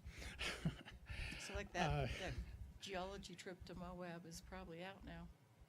It has been already. Shad actually has done a very good job of keeping it within Wyoming boundaries and going elsewhere, and it's worked really well. Plus, he's gotten the same basic instruction, just using Wyoming geology instead of Utah's and science. It is an interesting predicament. We support Utah Science Fair, science trip. But if it goes over the weekend, and you go over the weekend so you don't have to take time out of school, it's not reimbursed. So I think it makes no sense. So hopefully some of that stuff will be modified and changed. We'll still have restrictions, and my guess is the weekend restriction will still stay, even if it's 100% reimbursed. So again, it's a decision that we make each time we send those trips. What do we value? And we value those. So I think principals would say yay to that too. It's kind of interesting the way the WDE is thinking, because their intention is to adopt the National Congress of School Transportation guidelines as their new Chapter 20 and just do away with Chapter 20. If they do that, it's going to open up all this stuff. So unless they put in some restrictions, and who knows if that's going to happen, I guess we'll know next year.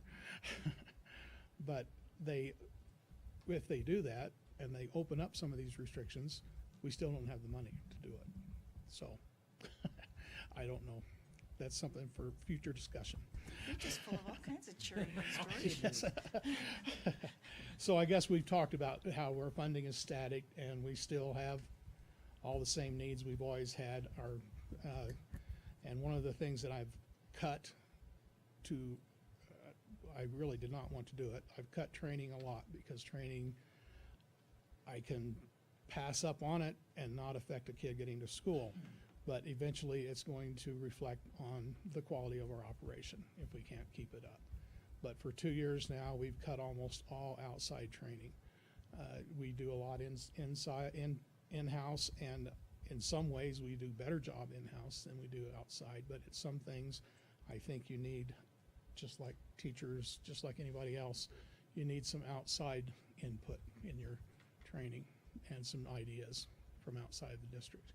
And hopefully we can find a way to do that in the future. So at this point, you're not we're hoping that the bill going through to go back to the 100% goes through. We're gonna cross our fingers even with the restrictions. Are you thinking, and I guess we don't know yet until we see some numbers, but are you thinking that you're gonna have to reduce any kind of actual school day services, the second bus at 5 o'clock, anything like that? It depends on what their new rules look like. If they keep it like a moratorium, we're going to be in trouble. We're going to have to look at change it. We're going to have to start looking at major daily operations. I hope it doesn't stay capped. I hope they realize it can't stay capped forever. But we're feeling the squeeze, and we're slowly being strangled. Yeah, we will. So anyway, on this next one, as you see, in spite of reduced funding, our actual miles are increasing. And the point I guess to make there is that although our activity and field trip miles are increasing, our costs are not. So we're sending more buses, less buses and more kids.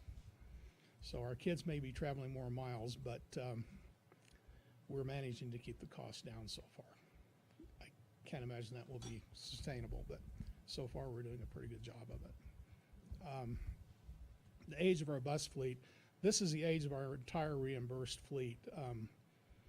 That includes the Suburbans.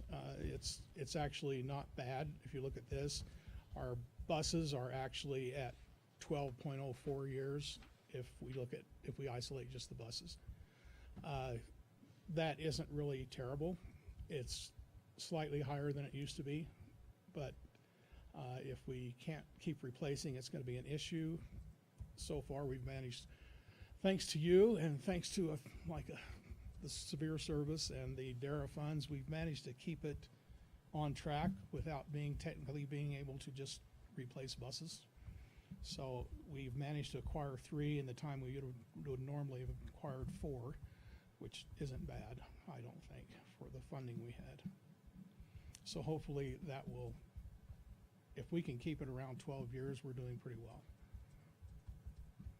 We have 2 buses coming in, and I think that might actually lower it slightly, but if we don't replace for another year, it will change it. And at this time, replacement of buses is dependent on DARA grants, which are not available until fall of 2019, which is, I think, October 1st. The good news is that I called Brian Hall with DEQ last week, and we are first on the list because I was the first one to contact him about DARA grants. But the bad news is they've got $500,000 to $800,000, and last year they had I can't remember, it was almost $3 million. Yeah, so we will get our cut, but we may not get a very big cut. So we may be looking at 1, we may be looking at 2, but we will be able to replace them if their DARA grants come through. We will get 100% reimbursement on those. And there's some rumored DEQ regulations in the fall of 2019. And may I say, I hate our storage tanks. But they are talking about some new equipment requirements. And if they do, the equipment isn't all that expensive, but our fuel system is too old to handle the communication with the new equipment. So we would have to change our fuel management system.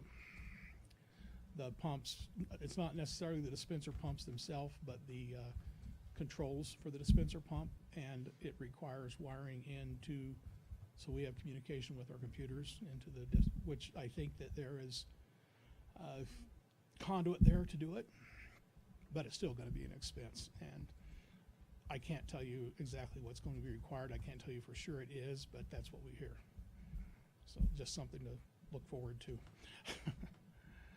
And there's new DOT training requirements for drivers getting a CDL license. It starts in January 2020. And with our limited budget for training, it is also going to increase the time it takes to train a driver. In other words, the cost it takes to train a driver. It is a federal DOT requirement. It's nothing we have a choice on. So when we hire bus drivers, George, do we send them through the training, or do we make them have a CDL before we hire them? We wouldn't have any drivers if we did. We probably hire 1 with a CDL for every 5 or 6 we hire. So we send them through the training? We do the training. Okay. We do the training ourselves. We do the training ourselves, and then... I also test them. I can't train them and test them, so I have trainers that train them and I test them. Okay. And our trainers are actually on the committee that is writing up the DOT training requirements, because each state has to present their own. So we are writing the requirements as we speak, but there is a minimum, I think it's 40 hours of classroom and 25 hours behind the wheel, or vice versa. I'd have to look at it, but we have to write up a curriculum and a test for that. Is that the same if you do an intrastate only license? Can you do like only so many people for federal and leave some just intrastate? What we're doing is actually, it's all CDLs are federal, but each state has their own regulations. They have a minimum they have to meet. So what we're training is a Wyoming DOT, Wyoming CDL, and it doesn't restrict. The only thing it restricts intrastate or interstate is medical restrictions. I didn't know that, yeah. Vision, hearing, diabetes, things like that. So really there's no restriction for most. Yes.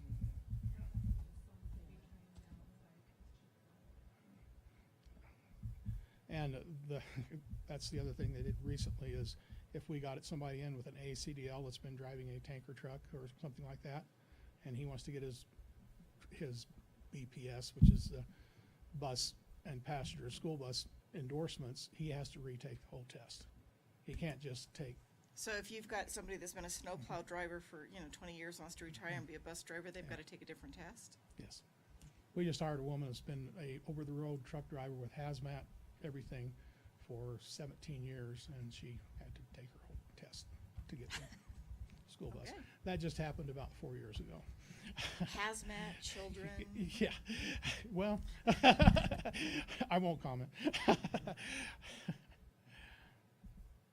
So anyway, our resource needs for next year, we do need to replace that snowplow truck before it starts coming out of my budget on a daily basis. I would like to get 2 buses with the DARA funding if it comes through. We still have some issues with the transportation asphalt, but I realize the facilities department's in the same condition we are, and I'm just letting you know that it's still out there, but I don't expect that to change next year. It's still drivable.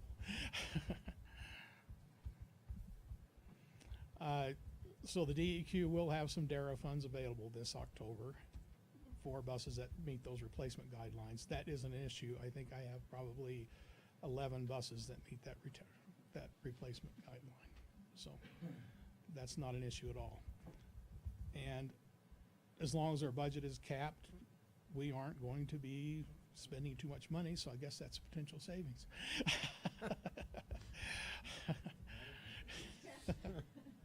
And our cost per mile has dropped, and the $3.91 a mile sounds really good compared to what it has been, but you do have to realize that just like everybody else in the state who isn't involved in that data, our bad months for spending are starting right now with the snow, the weather, everything else. And the increase in travel towards spring will add to that also. I was gonna say, what have your overtime costs been with this winter? Much higher than last winter, I'm So sure. far, we've been fairly lucky. We haven't had the overtime we even had last year, although we've had more snow, and it's been a coincidence of times. And honestly, our late start Monday really helps us out, because Monday's when we hit most of our storms, and they come in normal time and start working, and by the time the buses get there, they've got it pretty clear. So we aren't doing too bad so far on the overtime.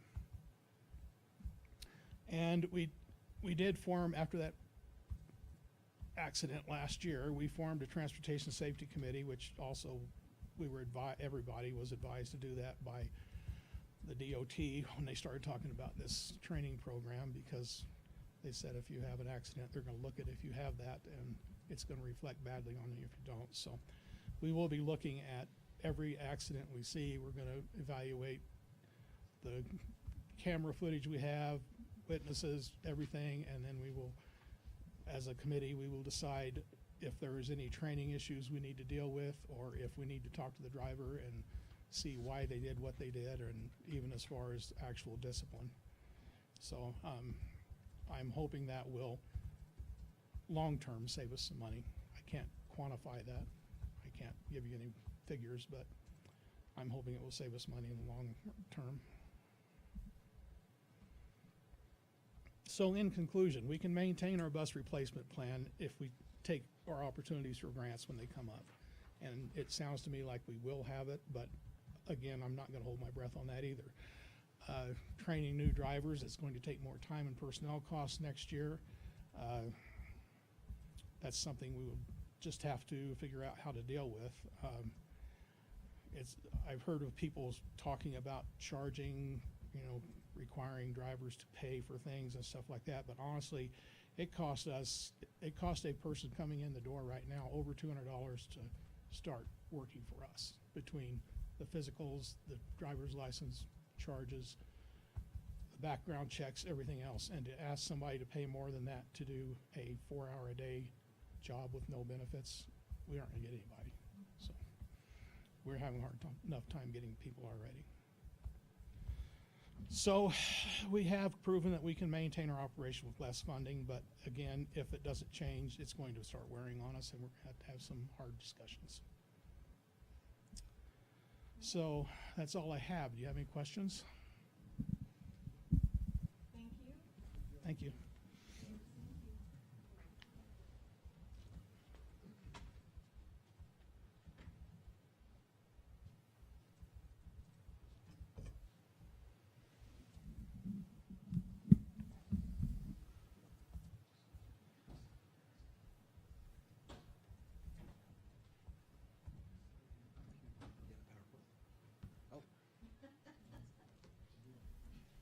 you may want to take It's not my e-cigarette.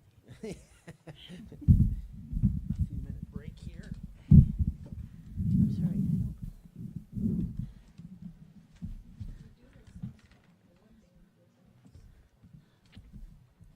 I'll try and keep this short and sweet.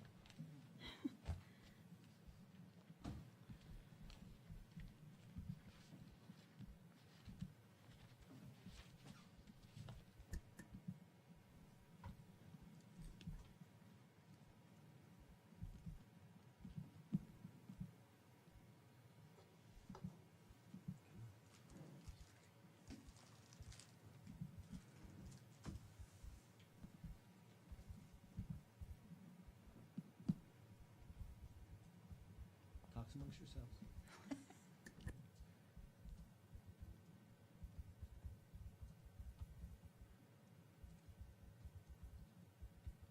Spinning wheel of death.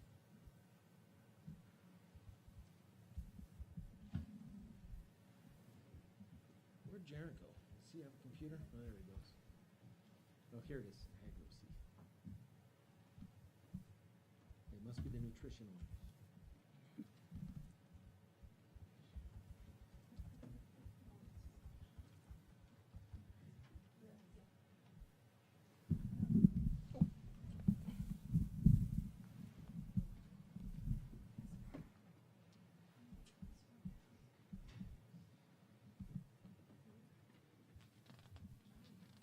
There you go. Just hit return. You should go through. Return. Madam Chair, member of the board, the core purpose. Okay. The core purpose of School Nutrition Department is well-nourished students prepared to succeed. Our core values are passion, caring for students we serve every school day, wellness, providing healthy school meals, and nutrition to students. Collaboration, working with key stakeholders to ensure school meals as an important part of the academic day. Professional development, encouraging and supporting staff in professional growth efforts. Strategic goals, implementing and use of all dietary guidelines, meeting our goals for whole grains, calories, fats, and sodium standards, and keeping within the budget. In 2008, we had a payroll staff of 45 working 248 hours a day. Today we have 33 ladies working 206 hours a day. Our accomplishments, all food service staff working 20 hours or more a week have met the training and are certified level 1 for School Nutrition Association. I hope to continue to reduce costs and redefine job descriptions as employees retire. We serve over 1,900 lunches a day. We serve over 400 for breakfast a day. We are serving on an average of 15% for breakfast and 70% for school lunch. Here's an example. I met with Green River School District, and their high school only serves 200 out of 800 students. We serve up to 400 out of 739 students.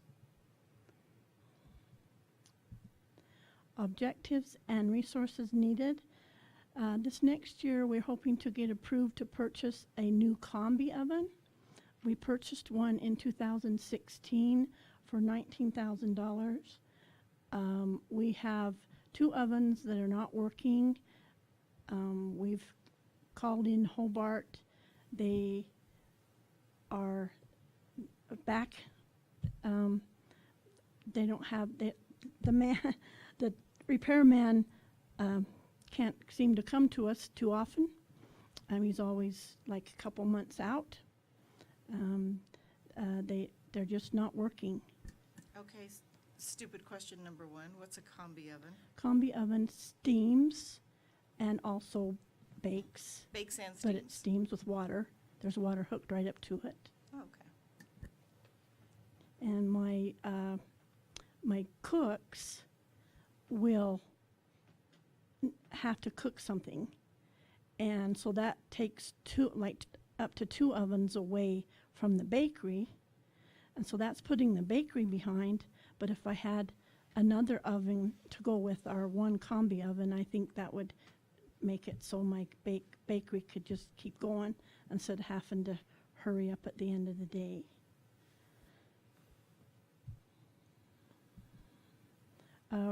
Raise meal prices. We need to raise our school meal prices. We raised them last in 16-17. I am suggesting that we raise them 25 cents for breakfast and for lunch.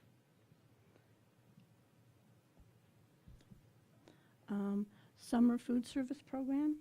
We are planning our stage for summer lunch. This year we would like to use North, EMS, Horizon, and Clark, and unless they tell me different, starting in June 10th and ending in August 2nd. And that is if the government stays open also. I was going to say that the summer lunches are funded by a federal grant, aren't they? And so, right. Mhm. But it's just a matter of whether Right. or not we get that money. Right.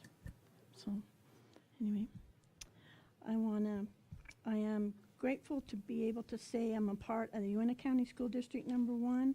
Thank you for letting me be part of this journey. So when are you leaving us, Terry? My contract will be up at the end of June, Okay. so then. So we've got you till June. Yep. Thank you very much. I have one question. Okay, thank you. We had this discussion in 16-17, obviously, but have you factored in the amount of lunches that might decrease if you increase the lunch prices by 25 cents, and what kind of a difference would that make? We haven't got that far yet. When I bring it back in front of the board, then I'll have all the figures for you then. Okay. I figured that it would bring in, as we're sitting right now, about 100,000 plus what we already over what we make. Do you have numbers as to what we decreased as far as lunches served when you raised the prices the last time? That we decreased? Like kids not eating hot lunch because of the price increase? I didn't see any decrease. You didn't have No. any? Okay. Mm-mm. No. My question is, can you make them taste good again? I would hope so. As of July 1st. We can put salt back in the food? No. Oh, dang We it. we get to stay where we're at. But we can go, half our grains can be, in a week's time, we can go, a total of our grains can be half, not total whole grains. We can go half white and half.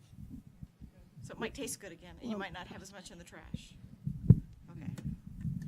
I just got an email from my produce man from Nicholas, and he showed me a picture of fields being flooded in California for produce. So we're to expect Higher prices. the higher prices. But I guess the good news is all those rice fields in Sacramento now can grow, right? Because they were in a drought. out of water. They were out of water, so the rice went up, but now we have rice again. The ones that aren't growing hemp. Yeah, that too. Thank you so much.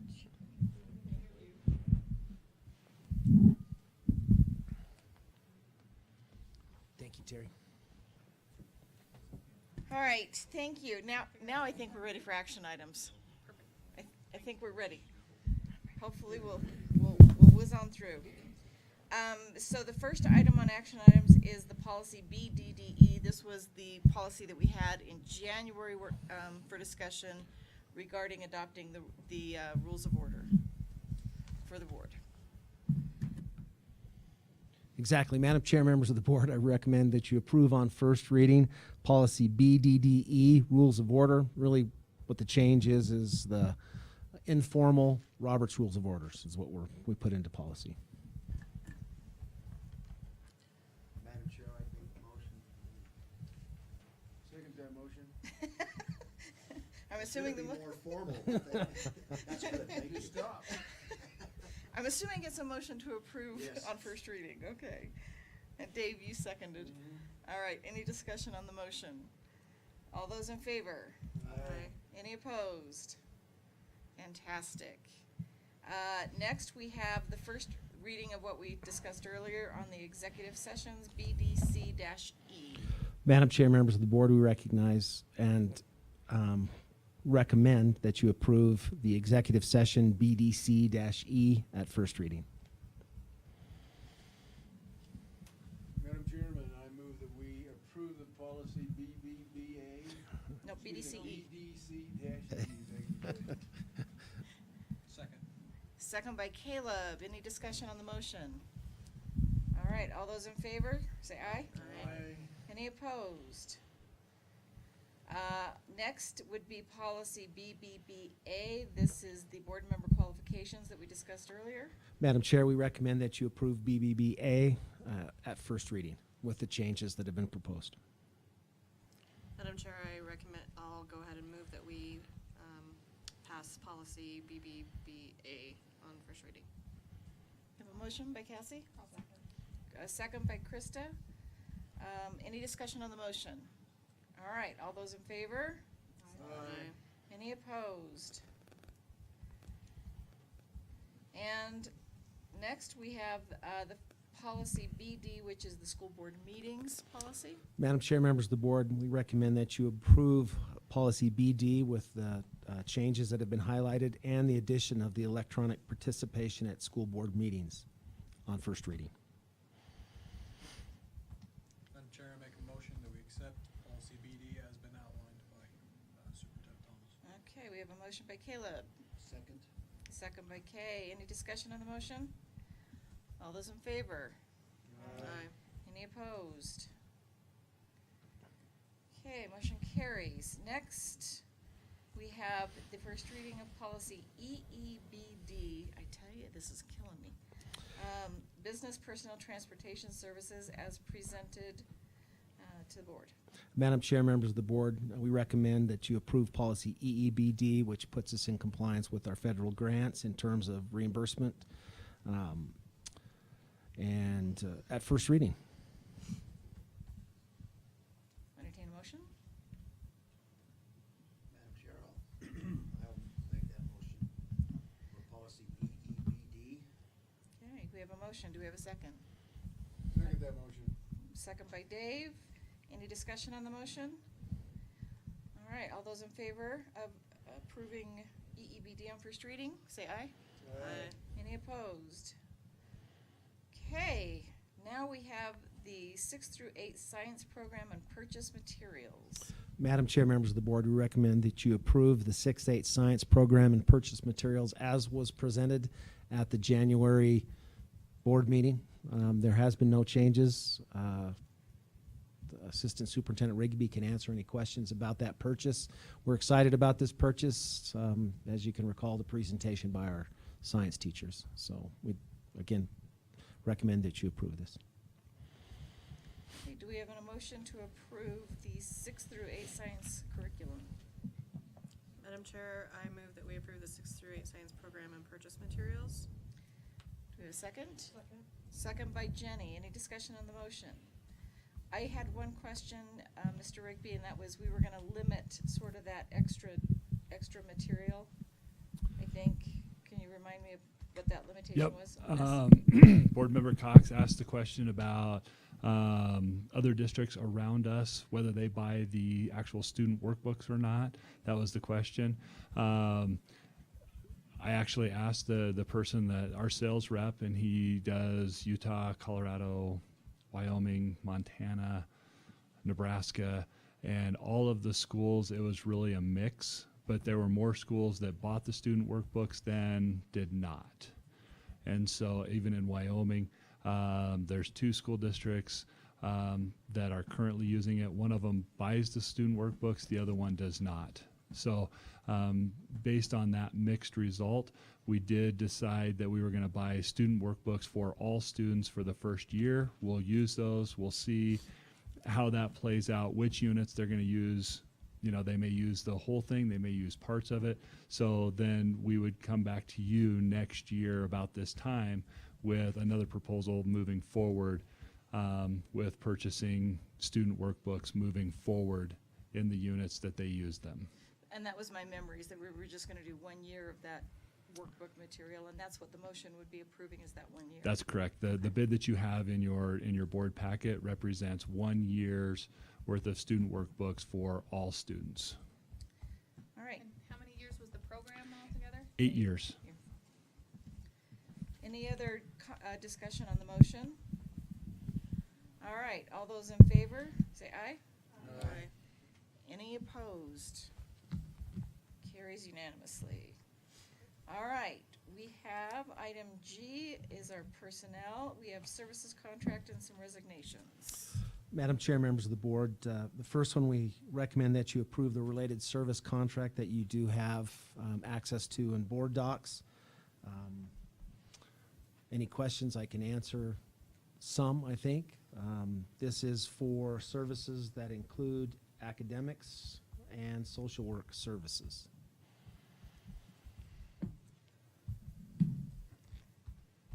I'm getting there.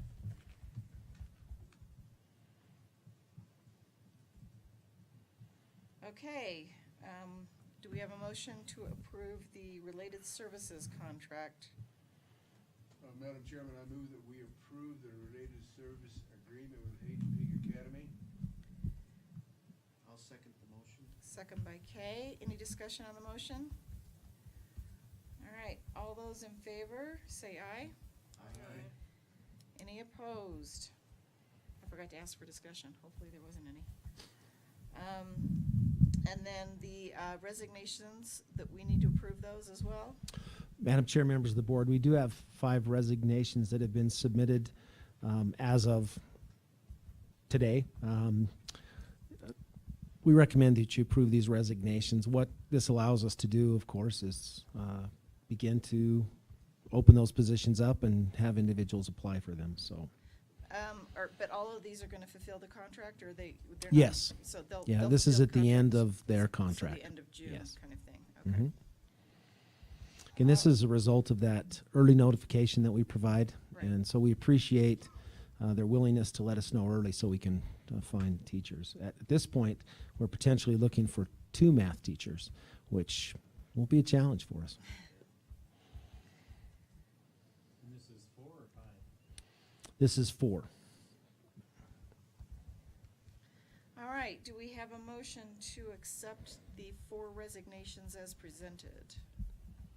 I'll make that motion, Madam Chair. Okay, Caleb makes a motion. Do we have a second? Second.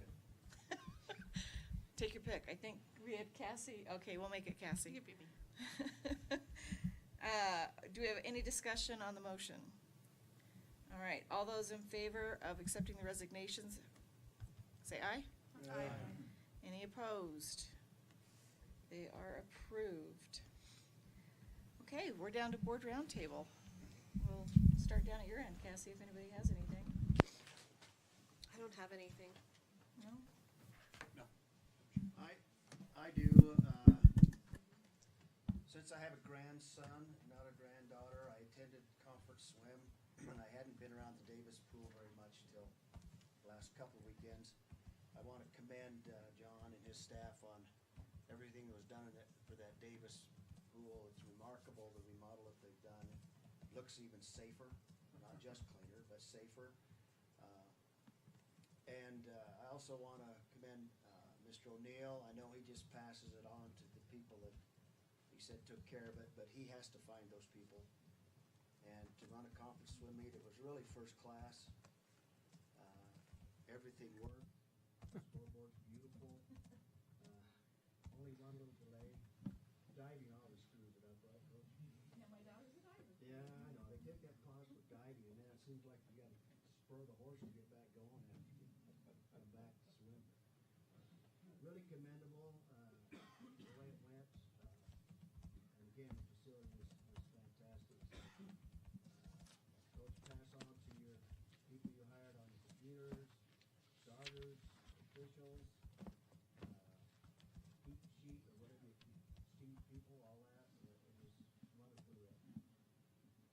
And again, I want to just reemphasize how much I really appreciated all of the staff and Sherry's efforts in the last 5 weeks. It has been an incredible sort of marathon that we've had to go through, and the fact that she was able to get all of those minutes ready and for this meeting and approval today is quite frankly something. I can't even tell you how awesome that is. So it was noticed, and we wanted to tell you how much we appreciated that, or at least I did.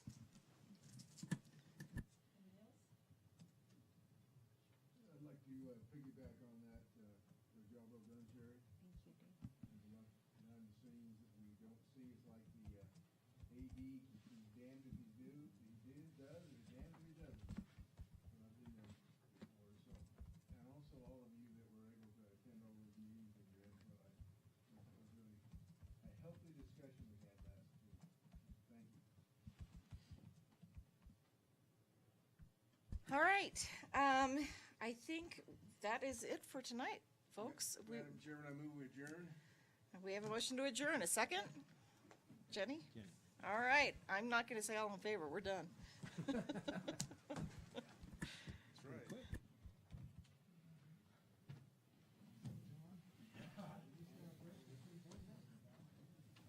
School day tomorrow, all in favor? Just kidding. Yeah.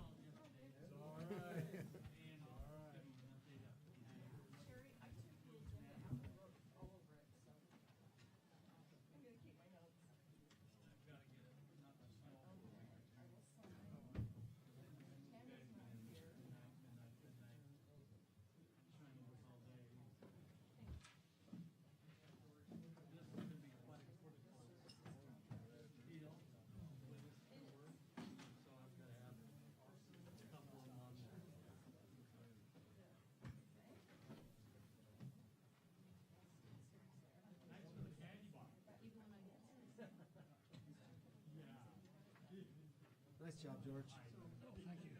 I was thinking after our discussion of admin in, if there's a new regulation for that new, but in our compliance, we're supposed to have 2 hours, so we're going to be training for